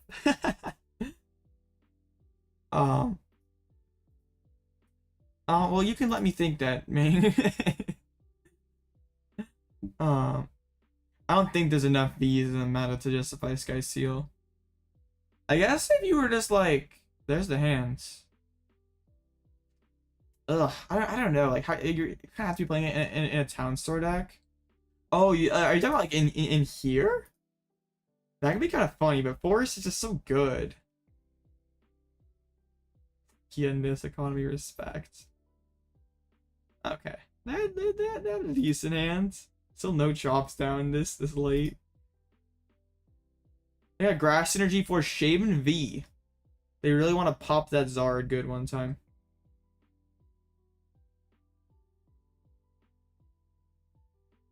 Oh, that poison ticks got my, I think it's got bro tilted a little bit. That I forgot about that.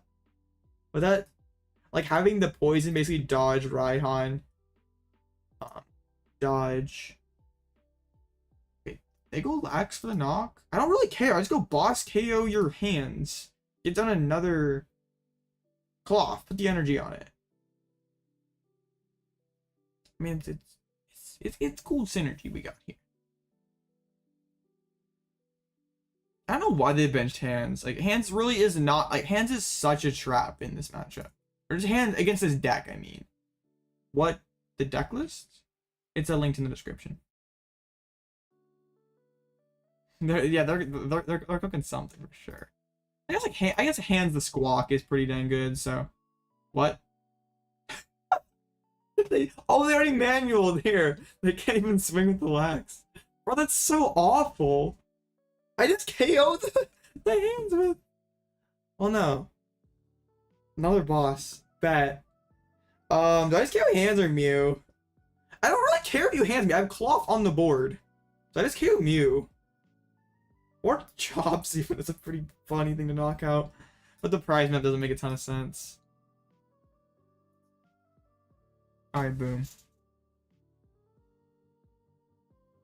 Oh yeah, that happens. Getting scammed by Klawf. I pressed 2 curries also, and I'm just still popping.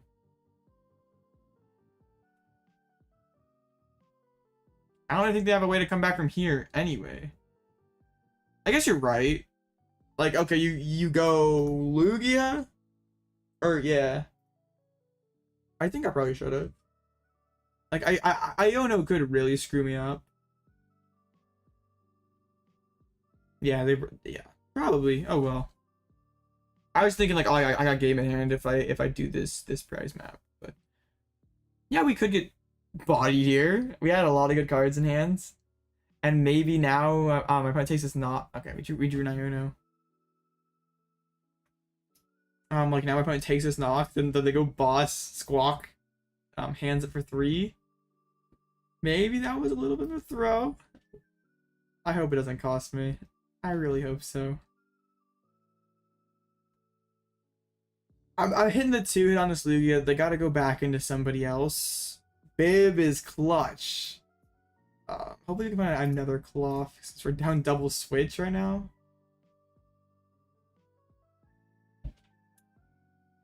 Not a ton here. The seal is pretty cool though. I think I put the charm on the Squawk.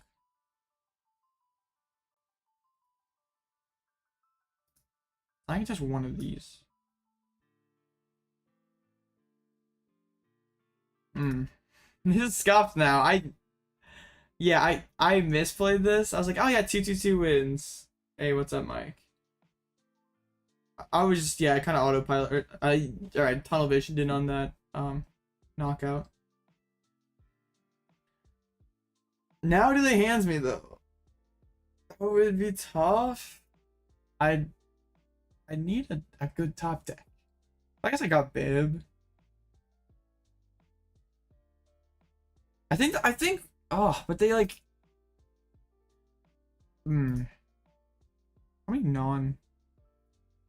many energies do they play? I think that's kind of important. 17, good grief. 17. Luminion. Is it time to Iono again? Store?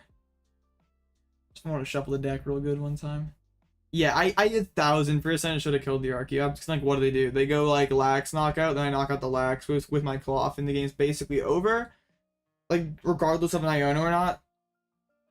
So yeah, I definitely misplayed. I was thinking that like 2-2-2, like I can win this in less turns. What I gotta worry about? Okay, yeah. Always be throwing. Gift down there. Shoot.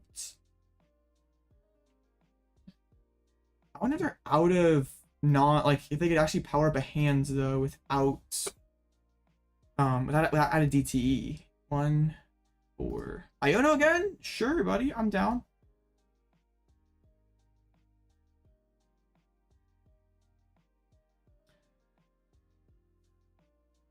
Okay, well, hands can't one-shot Squawk, so that's kind of cool. And it's Thump. There's no therapeutic, it's just a Thump. Alright, can I top take Trode and just end this one? I guess I'm not quite there. I would need to hit Boss, DTE, or Rope off of a barrel. I mean, Ultra would just be gas. I don't really like that too much. I mean, there's Rope.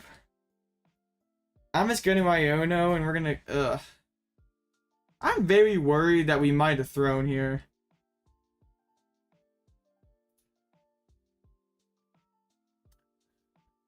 So we store for the Forest Seal, and then we pass.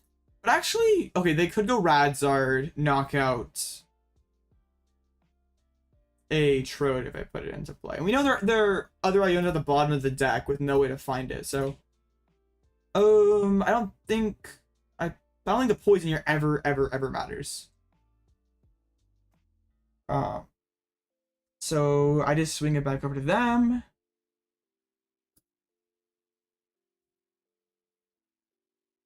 Yeah, I know. Like that's if we had a limited deck space, unlimited bench space, Manaphy would make a ton of sense in here, but it just like doesn't make it into the 60.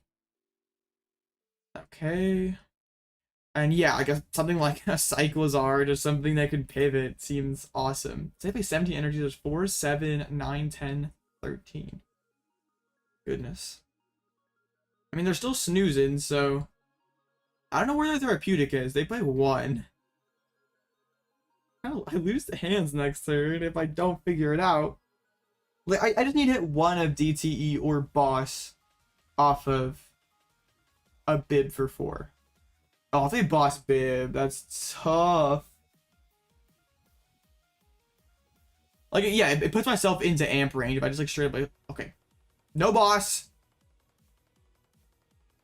I don't think therapeutics in deck either, so they just miss. This is kind of risky than to bench the Trode. Because if like I miss... Okay, we're just not missing. I made that a lot harder than it had to be. Let me make sure. We have like rope. Made it way harder than it needed to be. But I'm happy that we got there in the end. Wait, no, there's V. Oh, shoot.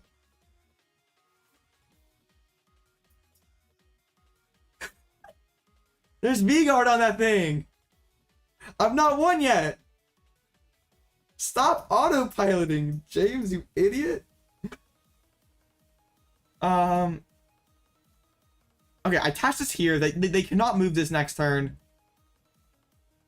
I mean, I find Curry. I have 2 Curries in deck. I don't play the boss yet. Bro, I'm so bad at this game. Like, do not play Pokemon like me. I can't. At least not yet.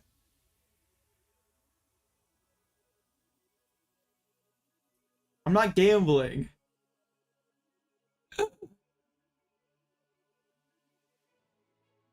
I don't want to collapse. Oh, the V-Guard, I almost threw. Again. Why am I so bad at Pokemon? Pass. Don't hit double heads. Don't clutch up, Snorlax. Okay, good. We're fine. Oh, why am I so awful at this game sometimes? Boss's orders up the Trode. Oh no! No! No! I'm gonna lose! No! 4, 5, 6, 9, 11, 14.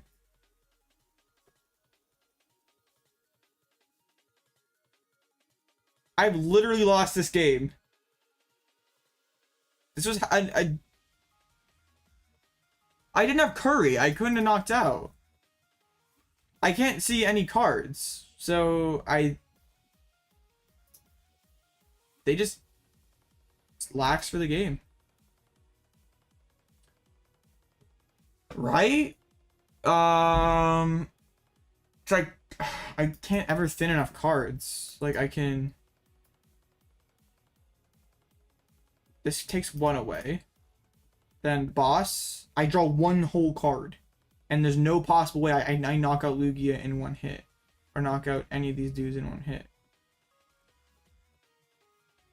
Well, no, I could play rope. No, I'm probably the wrong guy. I can't play rope. I top deck rope, so... I don't even know.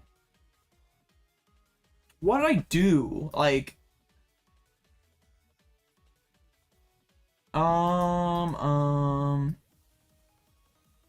I guess Charmed Billy's unkillable.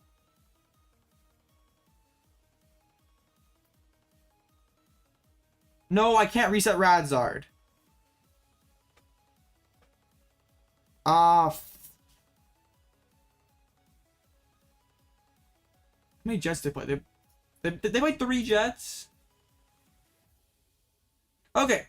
We top deck Trode next turn, and everything is fine. Okay? I'm glad I'm top deck Ultra Ball, in fact. I've not seen a single Ultra Ball. If you have the second boss, you win.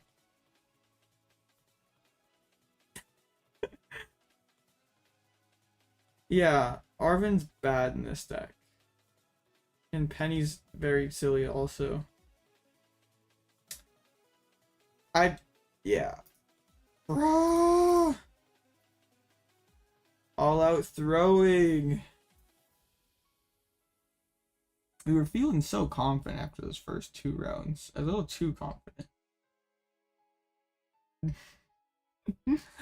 If I just kill the Archeops, this game's 1000% over. I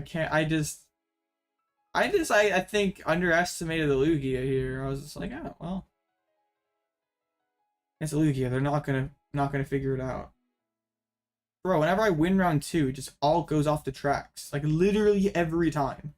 Please retreat the Charizard so I can boss trap it and just buy it all the time in the world. Please do that. I think you probably still have DTEs left, so it wouldn't really matter. Okay. How many energies do you have left, dog? Lax. 6, 8, 9, 15. They have 2 left. Oh. Iono, thank you. My hand was awful. It was clunked. Okay. Not much of an improvement here.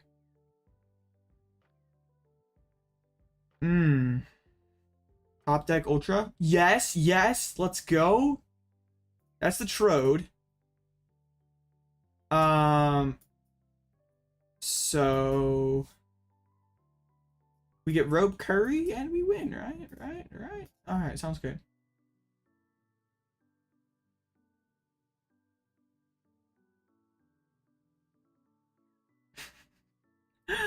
No. 6, 9. So they're playing 6, 9, 11, 12, 16 energies, but they play 17, don't they? So I have to boss Luminia if their last energy is prized.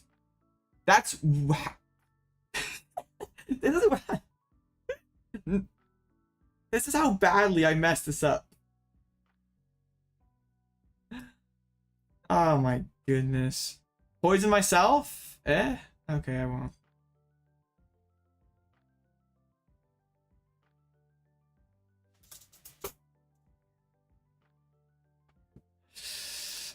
Do you have that last double turbo energy?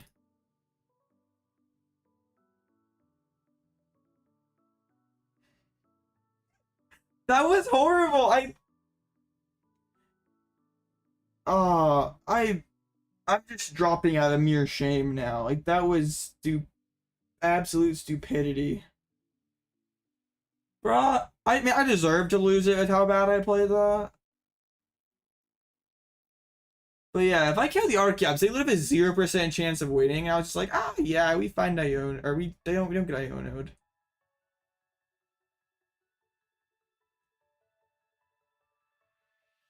Huh. I mean, we didn't find like anything off of Bib, and like that sucked.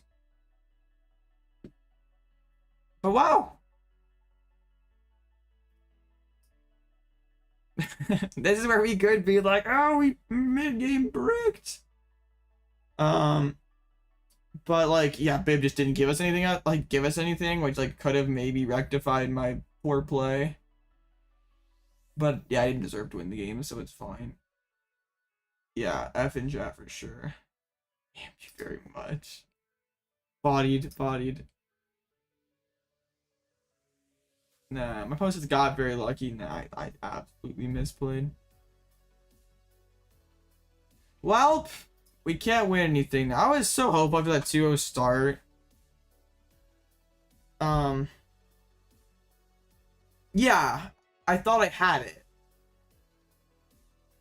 Which, yeah, if I Bib for 3, hit like one of switch. I saw a rope off of Bib, right? I guess it would have been all different because I could have the DT floating around in there also. Yeah, if I Bib for 3 first, I could hit one of the pieces and yeah. Mistakes were made. Like, I'm not like blaming anything aside from myself. Like I KO the Archeops. They have 1 energy on hands, 2 on Lax. Like, they respond KO Trode with Lax. I KO that with Klawf, and they can't do anything. Like, they have no attacker for like 2 turns, and I can like, you're gonna manual 2 DTs onto a Lugia. Like, fine. I'm up for prize. I'm basically in the same situation, but they can't load anything up. Oh wow. We play like absolute crap today, so we don't for San Antonio. Like, that wasn't even like the deck being bad. It was just like I play how I'm supposed to, and it's all good. Like, That hurts. Like, back-to-back rounds with... One, I didn't really think I necessarily misplayed there against Urshi. I just... How it goes sometimes. I guess I'd rather... I'm just gonna drop. But we can't really... Like, my resistance is... I guess it's probably okay.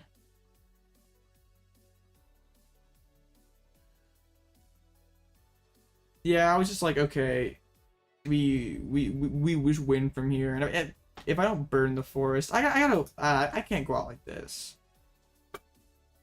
I gotta at least win a couple more. Feels so bad though.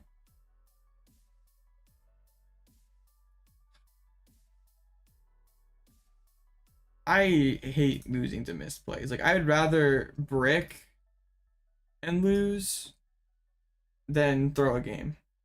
Because at least if I brick and lose, and I know I played to the best of my ability, I don't have anything to be upset about. Like, I just feel so bad.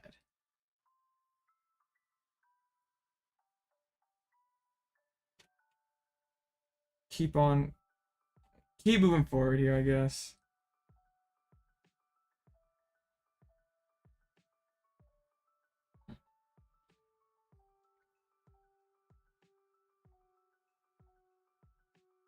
Oh. Trying not to just totally go full tilt mode over that, but it's just how it goes. I think if I do that to Lugia, I should win most of the time. It's okay. We just gotta move on. It's over now. 5 more matches. We'll go till the next loss. Yeah. I'd rather win San Antonio than win the Monday Night Mickey. I'd rather get this. It's all right.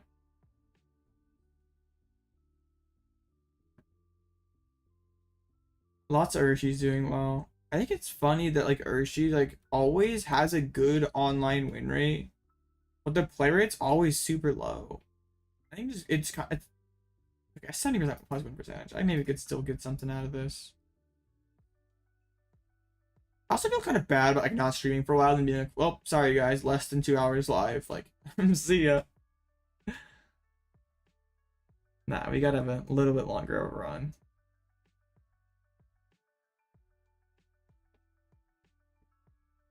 I just feel like I haven't been just quite as on point this format. Like, I think it's like probably it's not like not just like my decks. I just feel like I haven't been playing like as a player. I think I was playing at a decently high level last format, but I just haven't been able to replicate that success here.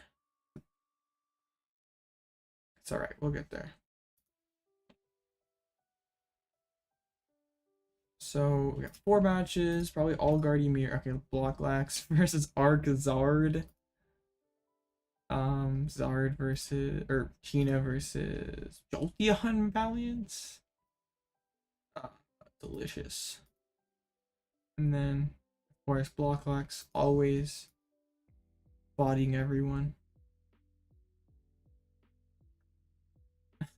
And then the classic Zoroark Goldengo matchup. Actually, like if we got to 4-0 there, we got some good matchups up there. Got a couple Miraidons. A lost, like what kind of lost box is this? Oh, it's toward box. It's literally 60 cards toward players, right? I think didn't Tord play double recycler? Okay, he played double recycler, and this person's cut a recycler for a stop. I don't hate that cut, honestly. Hey, what's up, Zorak? How do I navigate the Zard matchup? I try not to put any 2 prizers into play until they do. Like, if they shouldn't go in with Zard, I feel. So if I can chase Pidgey early on, like they probably good players sets up double Pidgey turn one, like doesn't prioritize Zard. It's interesting because like I feel like if they go Pidgey Charmander, like we can chase the Charmander. Because we'll be whiffing attack for a turn. We be whiffing Charmander for a turn. If they just go one Pidgey, you can try to gust that early on. I try not to put any two prizers that they can just like gust ahead and go counter catch or knockout. Because then they can go 2-2-2. Like if we want to immediately respond back into the Zard, then we basically just give two prizes right back, like as long as they can keep establishing Zards. I think Evo Zard's pretty free. Like it's being we go second and just do what we want to do. Like Evo Zard's probably not beating us very often. But the Pidgey Zards are a little tougher. It's a match I need to get more experience in. I feel like I was playing it some yesterday night, and it feels very 50-50. Like if I get up to a strong start, I'm like getting 1 to maybe 2 prizes ahead. I still have to worry about Ionos. Just like setting up double Bib is really good, because one thing they can try to do is just go counter catcher, KO the Bib. Like Iono, you did 3 cards or something, and then that's pretty difficult. Yeah, it's a weird matchup. Like I think it's pretty simple if they just go in with like they respond to your Klawfs with Charizard. I think the Bravery Charm should be beneficial there, since they are usually playing 2 Vacs. Like they can run you out of capsules by the late game. Like if they use their vacuums early, then boss your Bonnets later on in the game, you can sometimes just run out. But at least like if you use the Bravery Charm early, like even if it just like they instantly vacuum and KO the Klawf, at the very least they spin a vacuum on a Bravery Charm that's not vacuuming out a capsule. I do think it'd be kind of weird though, they like hit you for 120 first, and then go and then use vacuum on their following turn and be like double up on you, so you don't usually have like anything on your board. They're just like, okay, I'll just sack this guy. So I think if they try to hit you for 120 with the Pidgeot, it's like go vacuum knockout next turn. If possible, you'd like to go Curry switch just to get it out of knockout range, but it's not easy to do.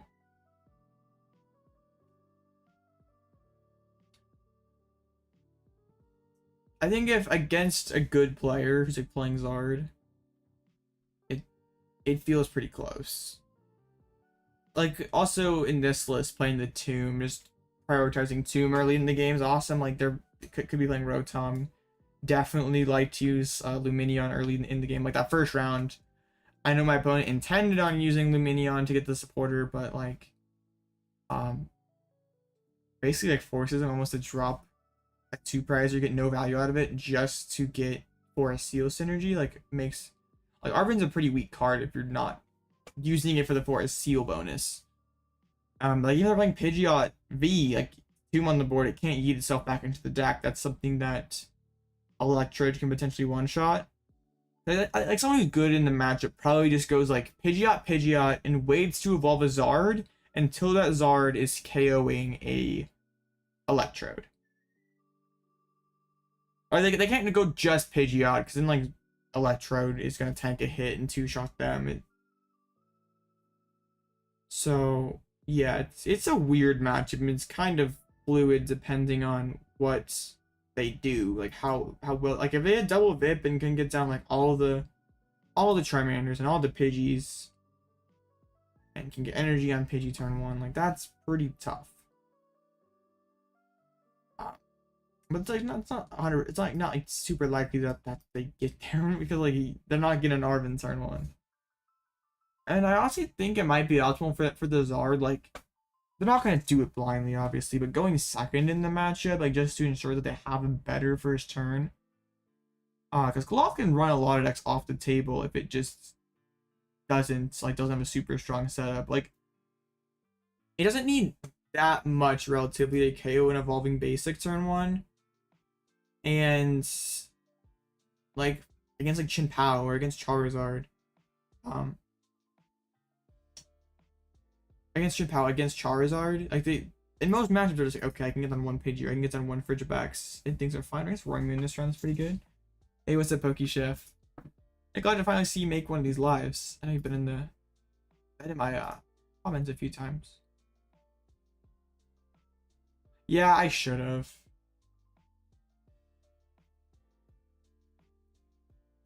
But it's okay. If I boss the Archeops, we cannot lose. But that's okay. Oh, that was you? Oh shoot. Yeah, you did not draw super hot. Yeah. Okay, I didn't realize that was you. Yeah, I think if I boss the Archeops, I think I just I think I just win, but yeah. And popping the Forest Seal Stone early like that. Because I forgot a V-Guard. It was all around a pretty poorly played game by me. Like, I'm not trying to be like, oh yeah, I'm like, I'm not trying to like discredit you or anything. It's just that I think I kind of underestimated the lug. I was just like, okay, take out the Mew and I just boss again next turn. But yeah, Iono really messed me up there. Who we up against this round? All right, I'm glad my opponent actually showed up. Yeah, I still kind of frustrated about that, but it's over now, I guess.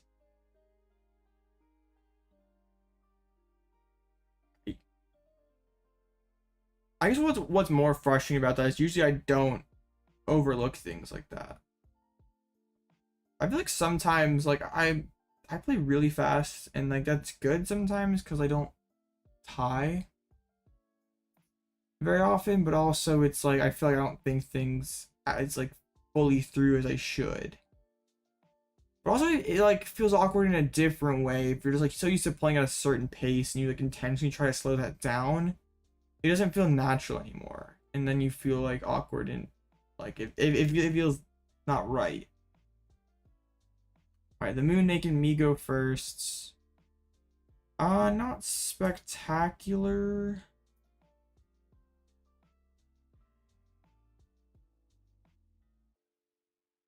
Oh gosh, I have a Klawf hater in my comments. Wonderful. Someone commented on one of the old posts. Not a Klawf believer, I can tell.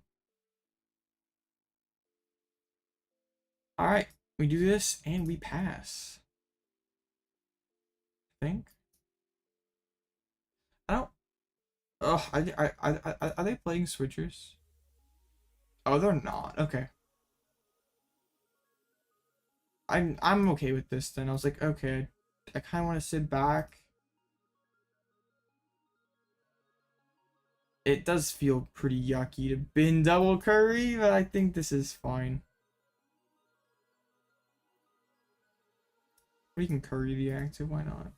Which is probably bad because now they don't have to like ditch their stadium if they don't want to, but it's what I did. Okay. Alright, that's all things aside. We had a pretty solid first turn. They're able to keep Forest Sealstone live. If you say Klawf, okay. If you say Klawf is a bricky deck, you do not have the right list. You're playing a list that you probably have more than one copy of Arvin in your deck list. They're playing Capsule. Oh, they're playing Iono. That's sort of annoying because like I burned both curries through all my boost capsules. Like that's why I'm like kind of motivated to play Klawf more, since I just think people have such a negative perception of the deck because there's just so many bad lists out there. Hey, see you, Brandon. Thank you. Have a good one. It means I just poisoned myself. I don't need the curry because I had 200 plus 30 poison tick. But they play Capsules. I didn't really look at their list too closely, so it's fine. They're not doing anything on the first turn, thankfully. So, like if they've been like also then if they've been Squawk, I can scissor it. Not quite Mew though. Mew's a little too thick. Yeah, I mean it means I don't have to have Curry every single turn to take a knockout, but now I do since they're playing Capsules and can't get poisoned. So what? They used Forest, but like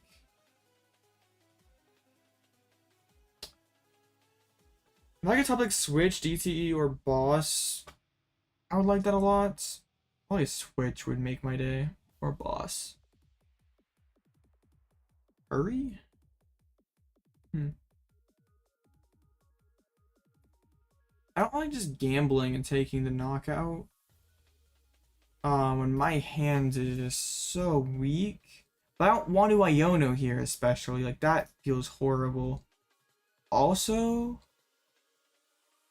so I think I just swing here. Like, they're not using Boss next turn with their 2-card hands. Where does this charm go? Like, where does it make sense? The Klawf, potentially? If I heal my own poison. Quad Arvin, the way to go. I do not think so at all. Sid burnt Rit. Oh, you had mute fighting resistance. Yeah, a lot is fighting resistance right now. There's the ninja. That's a pretty nice top deck. I just think Arvin is so underpowered. Like it feels good turn 1 to get your Curry, get your Seal, or get your VIP. But it's just so underwhelming afterwards. Like I'd rather play Research, get through my deck, thin out my deck, draw all the cards I need versus be like, well, I kind of hope to have 1 or 2 of them in the hand already and then just Arvin and find them. And also I'm more reliant on having a 2-prizer on my board earlier in the game, and that's bad news if I'm against a matchup like against Zard. I don't want to put the Trode down until I'm ready. Lotto would be nice. Like if I had space for it, I don't hate it. Because it feels sort of bad to Forest for a DTE. I think like what card do you cut? That like Lotto, you can say is like, okay, Lotto is most certainly better than this. Like that's my only thing. I think Lotto would be good because there's been more than one time I've been missing DTE. I think I should take this knock with Klawf. I'm like just not unburning myself, so poor Klawf is just doing all sorts of going through some stuff right now. Sorry, I took the first 2 prizes. Like that's what really matters. I didn't have to spend a Curry. Oh, I did have to spend a Curry, but I have to put a 2 prize in the active spot to do it. Can I please hit heads? What is wrong with you, Klawf? It's okay to not hurt yourself. I don't need you to do this to yourself anymore. Now is not the time.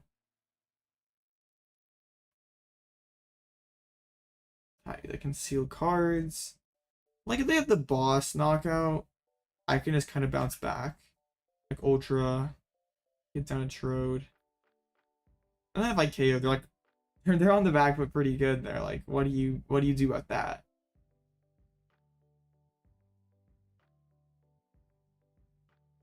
Especially since they're like down 2 Iono, so they're like not messing with my hand for the rest of the game.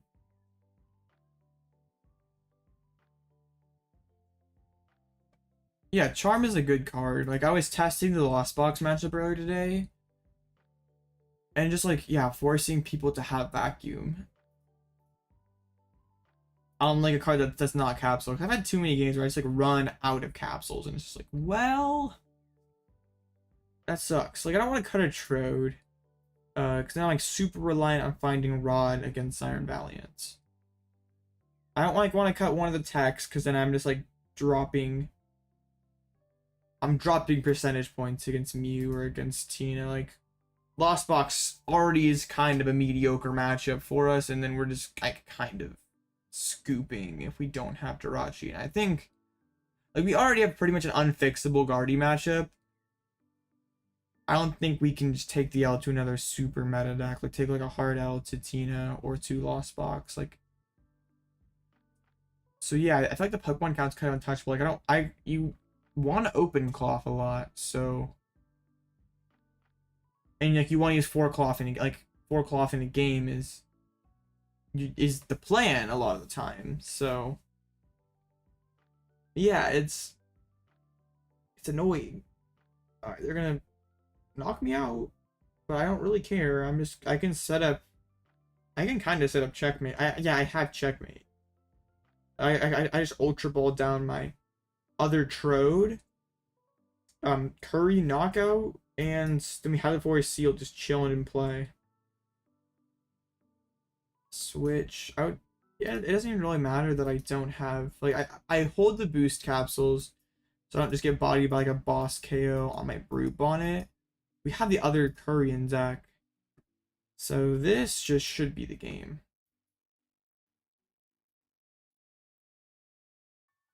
I don't think they can. Yeah, they could boss KO Bonnet, I guess, and then I'm like scrambling a little bit, but then I still have 2 turns to figure it out. Like they're having to go on odd prizes to do so. Yeah, this is a matchup I feel pretty confident about. I feel like I should beat Roaring. Like I went second against Moon also. Like I should beat Moon most of the time when I go second.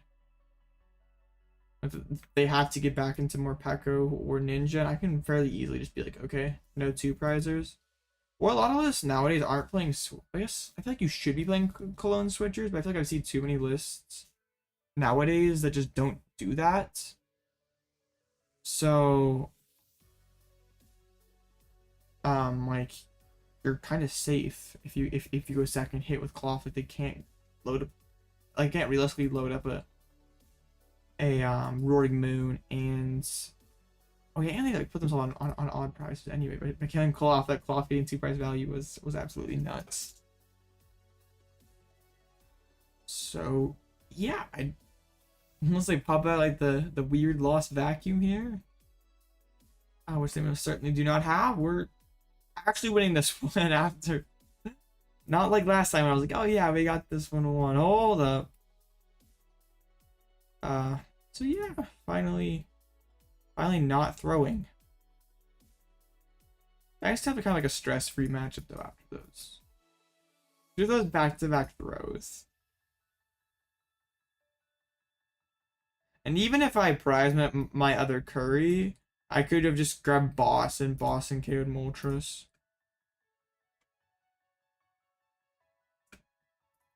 Alright, 3 and 2. I think we still could get prizing since my resistance is pretty good. I just couldn't go out with those 2 crappy losses. Like we had to right the ship. Like even if it's 4/3 drop, couldn't go out like that.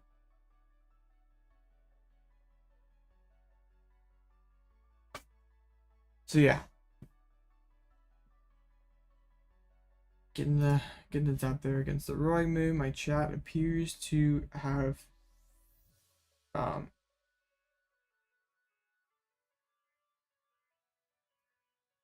yeah, cool.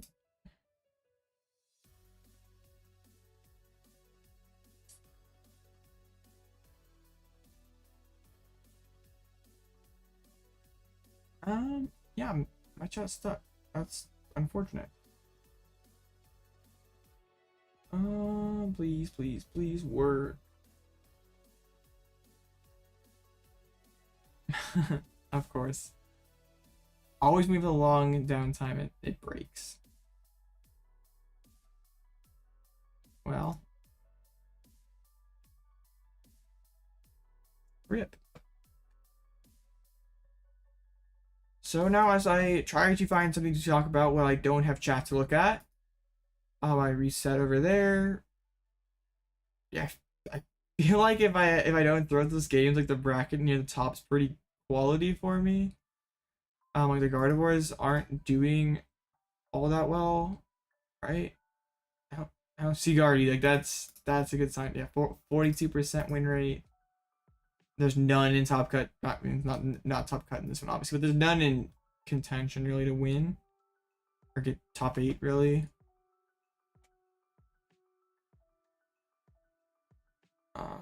So yeah, I feel like if I just didn't mess up, we'd be in a good spot. But oh well. So there's this Turbo Hands at 5-0. Mega Mind me. Yeah, now I got chat. I reloaded it. Now what's the point in streaming without a chat? Sorry guys, stream's over. Wait, a tie? That's an ID. That's kind of funny. I guess they're both from Brazil, so maybe they're friends or something. Dang, Tina's popping off. Hey, what's up, Nim? And a no-show. I'm really glad we there was a lot of no-shows at 2 and 2, so I'm glad we avoided that. I low-key might have dropped. It would have just been like, I'm not even setting it for 30 minutes. So hopefully my opponents keep winning. First I beat the first round. It's kind of do 3-1 drop. I mean, hey, that preserves the resistance. Bro, beat me just to drop? That's the ultimate flex. Didn't even intend on finishing it, but made sure to get that one for the record. Classic. But like my resistance still should be like over 60%, right? It was 70, now 64, so maybe it's below 60 now. How much time do these tournaments?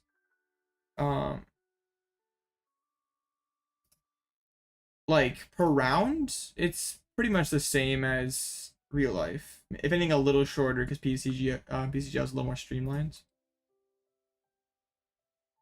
Yeah, Klawf actually is a pretty awesome Snorlax matchup. Like that's another reason I like the deck. Like just having, I don't even really need to attack board at all. Like I can just collapse Snorlax like that, and that feels really good. I like how there's Snorlax and Snorlax Stall. The Lax aren't doing too bad tonight. They're all kind of just chilling. I would honestly like to face one so I can show what the blueprint in that matchup is. It's like Lax is always a weird one. So if any of you gamers want to get up to 3 and 2, help your boy out. That'd be the first good thing Snorlax has done for PGCG in a minute. It's alright. But usually NIM like best of 1 tournaments are 30 minutes long. 30-minute rounds, like this one for example is 33-minute, which is like sort of silly, but the round, like no round has gone to time. So it's usually like a League Cup, like best of 3 that style tournament. It'd be like 50 minutes for Swiss. There isn't a whole lot of online best of 3 tournaments, but it is the same as it would be best of 1 real life.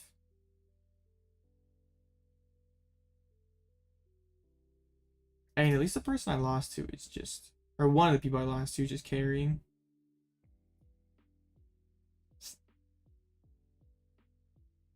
So yeah, there's actually quite a few drops. I mean, there's still gonna be a ton of 3 and 2s. Like I don't know how many of the people who like lose at who were 3 and 1 keep sticking around.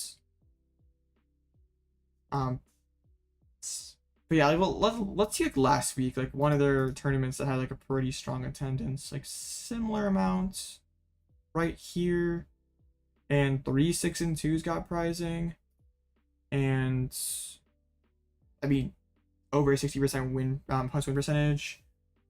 And I think I could get there honestly. I'm in the ballpark. Like, I doubt I dip all the way down to 50%. I guess I'm gonna like I need my opponents that I've already played just to just keep winning. Or just drop and limit the damage. Like don't just keep getting worse. That's okay. Like having the 3-1 frozen there isn't bad. Hopefully, that gamer there keeps winning. Yeah. I'm not kind of sad. Like I played like a suboptimal list for that late night, and I had such a crazy run, and I haven't been able to duplicate that at all on stream. It's like kind of disappointing.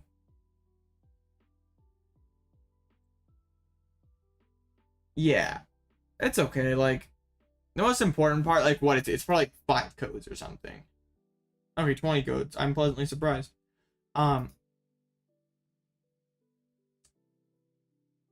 What's more important, I think, is just like this is much better practice than I get on the ladder. Like at least it's like a similar format, like more serious people. So that's fine. Like if I could get a couple more competitive games out of this, get more experience with the deck, get like a better feel for it, then that's good. So we know there's an Urshi at 5-0, then there's a Turbo Hands. There is a Roaring Moon with all of them. I trashed this deck. Wait, what? You're flipping joking me. You're not even doing the Thornton stuff. You're just like energy switch 3 times. So I guess Guardian, you just attach once turn 1, attach another time turn 2, double E switch, amp. That's crazy. That's wild. That seems very, very silly. Have they faced any Guardy? No, they haven't. But it would be pretty solid against Lost Box. That was Tord Box that it just beat. That's ridiculous. That's awesome. But I mean, I've seen people play the hands in the moon before, but it's almost always alongside Thornton. Tina with a Jirachi and a vacuum. Pretty teched out Tina list. So what was cut here to make space for the text? I mean, a nest ball, like you should, like that flex spot is like sometimes the Pokegear got cut. And like a switch, sometimes you see as many as 5. This one only has 4. Vacuum. I used to be like a kind of big hater of Vacuum and Tina. But like Turbo Hands feels pretty oppressive if you're not like just sticking a path on them turn 1. Like at least you like have that now where you don't just like have to triple flower to respond back to the hands right away. So it feels like if you answer hands immediately in that matchup, like eventually the Miraidon player runs out of steam. Because they can't really go like you clear the 4 energy off the hands. Like they can't like Raichu for 5. And if they do that, they're pretty much out of stuff. Like they can't really come back. So that's an interesting idea. I don't hate it if like I mean Miraidon's top 3 usage rate deck. I mean, it was the most it could dance, so I think that's okay. It's just the issues finding it. Like just a 1 of no for a Seal Stone, like yeah, good luck finding it. It's always the Snorlax gamers holding people up. It's quite unfortunate. It's literally always Snorlax. Snorlax or Gardevoir. The Arc Drago did the exact same thing I did. This fell off a cliff. Playing like 2-2-1 Gardevoir or Galliard. Just 1 judge. I feel like this deck is best if it's a judge path deck. Just 1 judge. I don't know about that. Also, Altaria EX seems absurdly underpowered. Like, sure, I Altaria, and then you're just like, okay, I lost impact.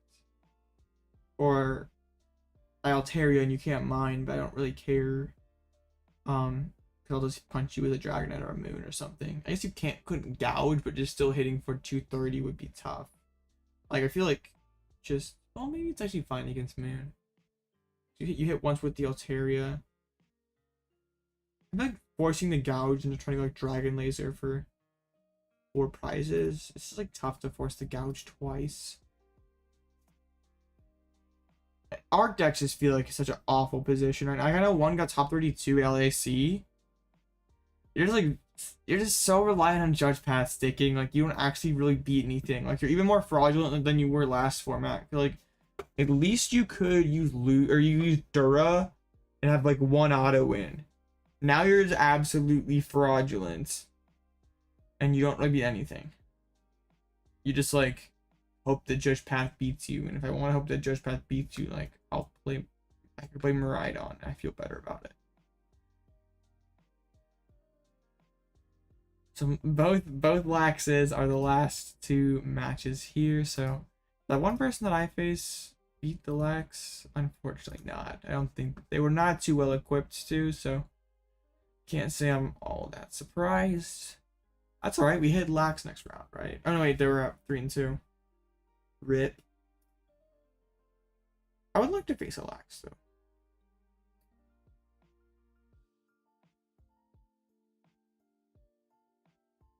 Yeah, just not Guardy really. That's really about it. Anything else I'm open to play against. I'm not open to Snorlax. Holding everyone up here. Ban Snorlax, I tell you. Just get it out of the online. Nobody likes Snorlax. That's not, yeah, Snorlax. Not even Snorlax likes Snorlax. It was funny though, there was a minute when the Snorlax mirror was like sort of irrelevant where you didn't need to play Crab. Were we really down bad? Yeah, he loses a lot of his friends. He keeps Arceus. Losing Dura kind of sucks. I mean, it's not like Goo and Tina and Noivern. Losing Path, though, like, makes Noivern a lot worse of a card. Yeah. I feel like Drago is just, like, energy, like, decent energy acceleration or, like, a super cracked dragon from being an okay deck. Like, if it had some sort of, I don't even know what it'd have to be, though. It already has a solid plethora of attackers. It's just getting the energies on the dude is tough. Yeah, you still got, I think, Path, like Noivern. What had the Regidrago? It was just someone playing Arceus Regidrago. Respect the hustle, but deck's kind of silly. Yeah, they went 2-3. RIP. So let's see how my opponent's win percentage is now. 61%, holding strong. Just gonna hold the line there. It's gonna keep dipping by a few points every single round. And hopefully my opponents just keep winning, or you just drop and don't lose opponents. Yeah, the Obsidian Flames Altaria is not bad. When I played Arc Drago for a minute this format, I was like, okay, against Zard I can go. But that's pretty much just Evo Zard. That was before Pidgeydar had taken off. You want a cup with Turbo Energize Drago? That sounds nasty. So do you go second and do it? That's pretty cool.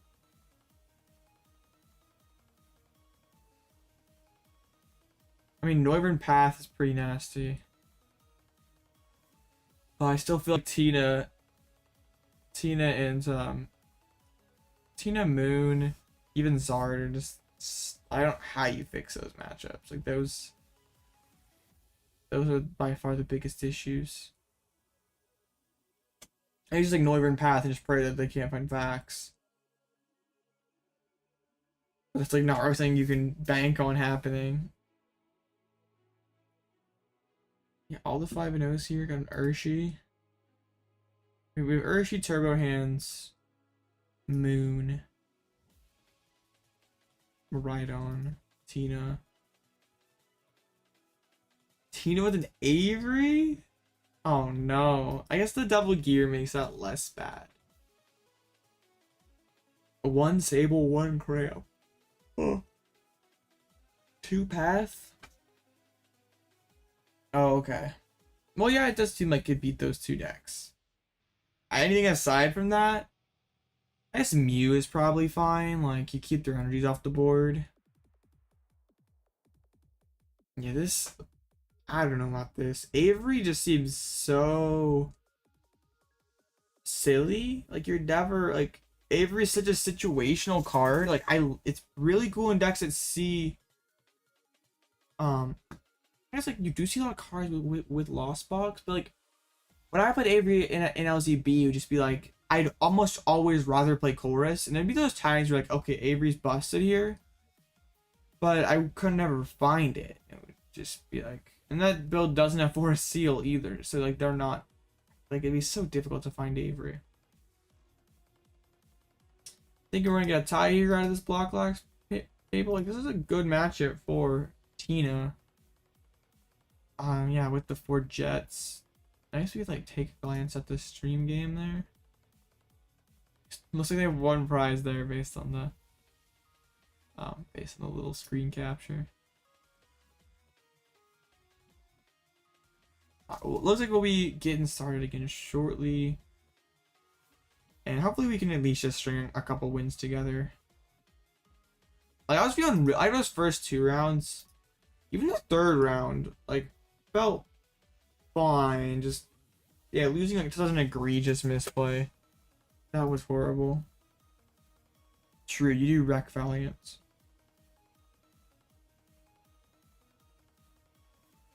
That's true. I mean, it has matchups that it wins. Like it's not just a totally goofy deck that just like sort of exists and does funny stuff but doesn't actually beat anything. Like you do actually beat stuff. Like Urshi would probably be pretty favored. Like what are they doing about Rolling Iron? Or yeah, they're not doing anything about Rolling Iron. Yeah, I think that I mean Lax would probably be pretty tough. But like what's Lax trapping? Like Clef Key disattach retreats. And you can like shred right through the dude. The Mimikyu. Yeah, I think you're probably okay. You might actually run out of energy. It's like they can keep catcher spamming you. I also don't know what Pokemon you had that could get stuck. It's just like 4 key, 3/3 Drago, and like that's it for basics. I'm assuming there's more to it, but you can't really play like Squawk or Lumen if you're like sitting behind keys. Pretty cool deck though. Like that's pretty impressive. I was able to win a cup with something jank like that. I mean jank in a nice way. It's not like it's not a rude use of the word jank. Yeah. Hey, getting a mat out of that. That's pretty sick. Too big. Okay, yeah, I thought there'd probably be some sort of engine in there.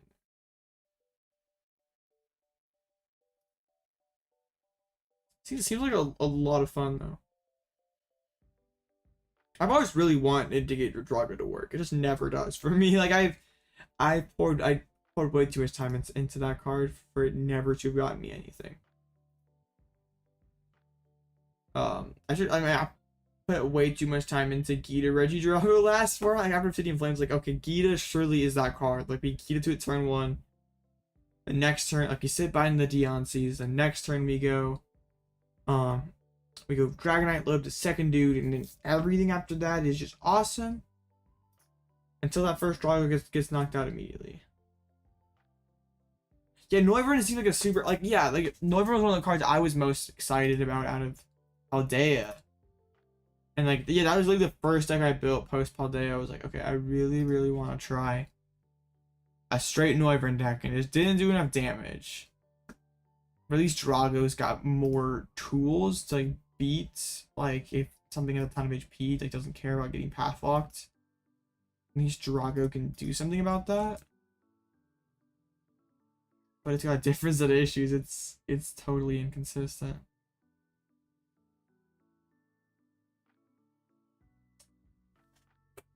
Alright, so up against Arvin's audience this round. Happy to see this matchup. Just want to get more practice into it. I think it's like slightly favored for me, but it doesn't feel like overwhelmingly so.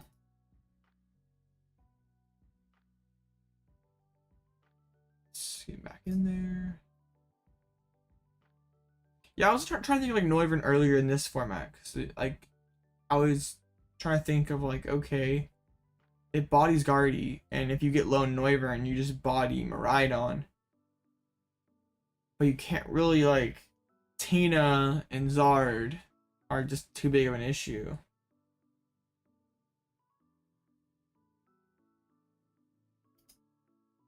Yeah, Battle Compressor would certainly be super convenient for that deck. Yeah, Battle Compressor would be insane. Just instantly thin out every attacker that you need. I guess I'm like I guess we have shoes, but even then, shoes are kind of jank. Shoes try to be Acro Bike.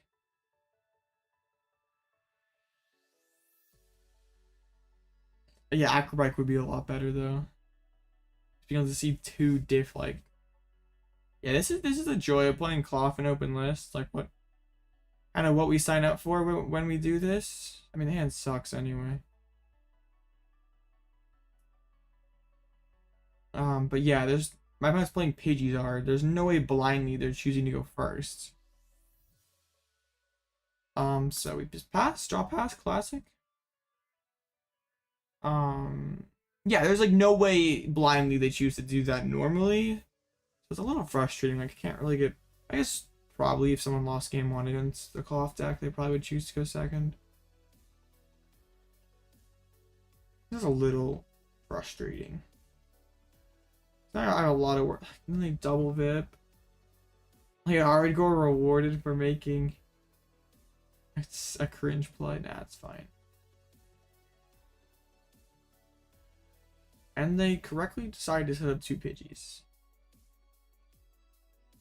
Huh. Really? I mean, you get that better setup. I guess you don't really care about falling behind. That's an interesting call, actually.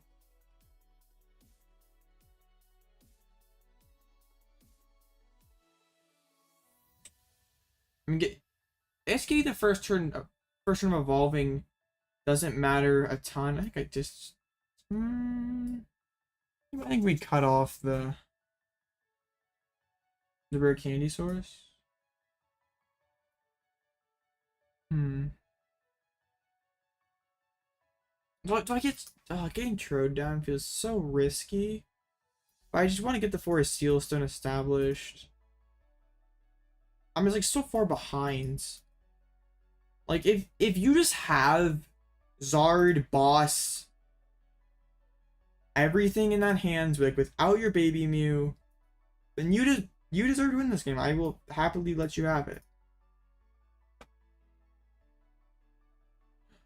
Like we could go rope there. They'd probably give me a Pidgey.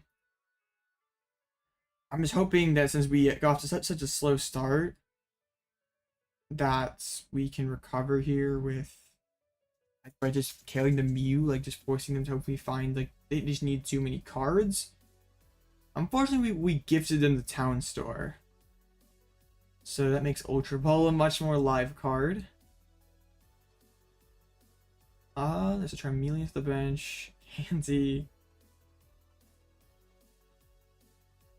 If there's a boss in there too, I don't even know what we even say. We just kind of throw. I thought it was a boss for a second. You could really not have asked for a better Iono. You gotta be kidding me. Well, that just sucks. Candy Charmeleon, or Candy Charmeleon and boss. Well, yeah, that just stinks. I think I just gamble and try to just like high roll into the entire knockout. But I'm like so unstable right now. I like really just want to. I just want another ball then off of. You know what? Just screw it.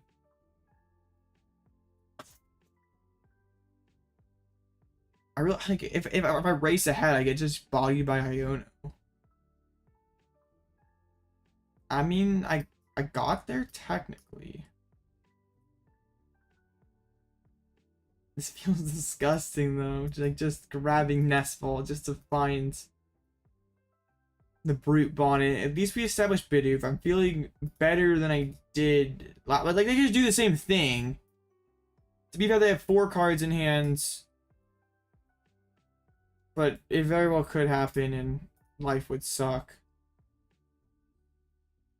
I'm gonna do this just so that I can't do something silly, maybe. Well, no, it doesn't matter. They have Zard. I think. Bro, my brain is dumb. Oh, I thought I was killing Zard. I'm just out of it right now. It's okay. I was like, okay, we get 2 prizes here. Like maybe find Bib. We get prize of a barrel. And there's boss again. Like, what do we even do? I mean, like, Candy Pidgeot also works, I guess. We got 4 cards. I guess Store is pretty beneficial here. Like, I mean, it's Ultra Ball basically is boss. Alright, good. I'm still, like, not happy, though. I don't think I win this game just because of how horrible my first turn is. Alright, they got the Pidgeot going. And yeah, they said the literal nuts off that Iono. I do not care about that Lost City at all. How many fires do they have left? It's 1, 2, 3. So they have enough. Oh, I do care about that city. Should have pocketed another capsule. That was... Yeah, I'd just always be throwing tonight. Yeah, I 1000% should have grabbed another capsule. Now I need the top deck to bail me out. I should have attached the capsule because now Ultra Ball's not an out. Top deck bails me out. Okay. Well, game feels playable.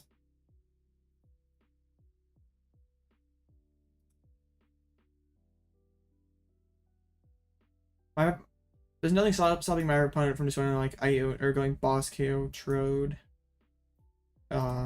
With the big Zard. They need to have a couple cards already in hand, I guess. I'll just bench the Bonnet, why not? Yeah, that top deck was gas. But also, hey, they drew the nuts off of Roxanne, so yeah. Never punished. I'm still not in a great price exchange here. Like, I take 2 and it's just like, okay, I ride Zard for the game. Or build up another Zard. And they just boss KO Trode, and I think that's probably it. Alright. Like, assuming that they have energies in deck, which they haven't. Yeah, they would literally have, it's like price 3 energies for me to have a shot here. Quick search. I'm assuming that's boss's orders.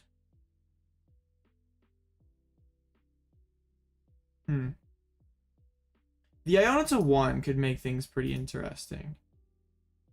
So it'd be hard for them to go Radzar knockout. Oh yeah, that's checkmate. Well, is it though? Yeah, because this always finds boss next turn.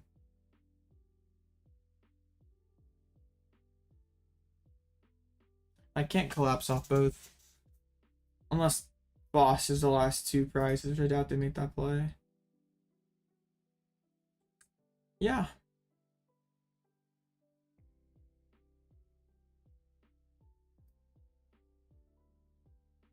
Yeah, that whole then 1 second just kind of derailed me. Like, I take 2 here, it just doesn't matter. I suppose we just have to make it so that, well, I can't even do that really. Like, I could boss KO Pidgey. Yeah, I have to hope that they don't have boss, I guess.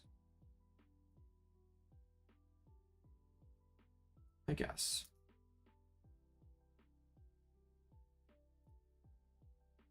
We have switches in there, both of them. I'm gonna play 1 Curry since I just need 1 to finish this game. If somehow my opponent has double, and then we just found rope. We didn't even find. Yeah, that's it. Yeah, that's reality. Dang. I didn't even swing with Zard. Like, they... Yeah. Dang it.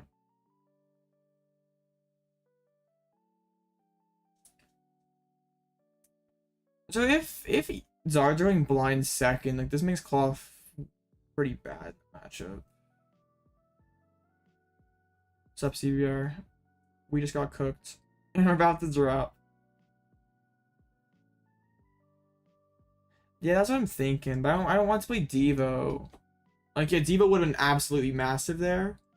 But they still have, I guess, we Devo. They don't find boss. And man, that's fair, but I'm cutting Charm probably to fit it. And that feels gross in Lost Box matchups. Yeah, but then my hand's dead, right? I do get. I mean, yeah, I get what you're saying there. I forget what my hand was exactly, but I don't think I had the Iono, right? Maybe could have been worthwhile. Just feels kind of bad because I think I like wanted the force seal like response. Because I Iono my opponent into exactly everything. And then yeah, I Iono him again into Pidgeot play. I don't know about Klawf. I like this deck a ton, but it sometimes I feel like it's too reliant on just like being super aggressive.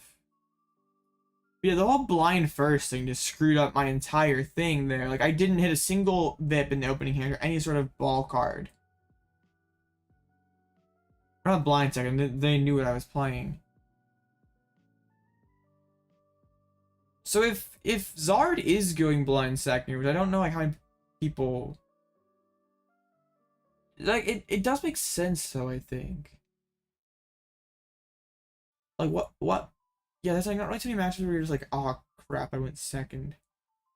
So you're like more likely to play the game. And you're not like getting like steamrolled by hands. You're just more likely to get a good board of Pokemon. Huh. Well, that was an interesting experience at least. Like, I definitely learned some stuff. Yeah. Jirachi for a good card. I'm scooping to Tina and Turbo and Sablezard, so yeah, I cut it for a good card and I drop percentages. So like, why do I play that deck at this point? Like, if I'm not like, why do I play Klawf if I'm dropping Tina, Guardy, Mew? Like, what's the point? It's just to be funny. Cause yeah, I'm in a perfect world where there's like I already beat Lost Box. Yeah, I don't want to play Jirachi, but I don't want to scoop to basically like 30% of the meta. It's the unfortunate world we live in here. Yeah, I don't know. Yeah, I really enjoy playing Klawf, but it feels like pretty bad if the person knows what you're trying to do. Like, it's still gonna just like run hot and consistently and just beat stuff. I don't know. I'll have to do some more thinking about it. I feel like my list is pretty good. Like, I like the research heavy VIP.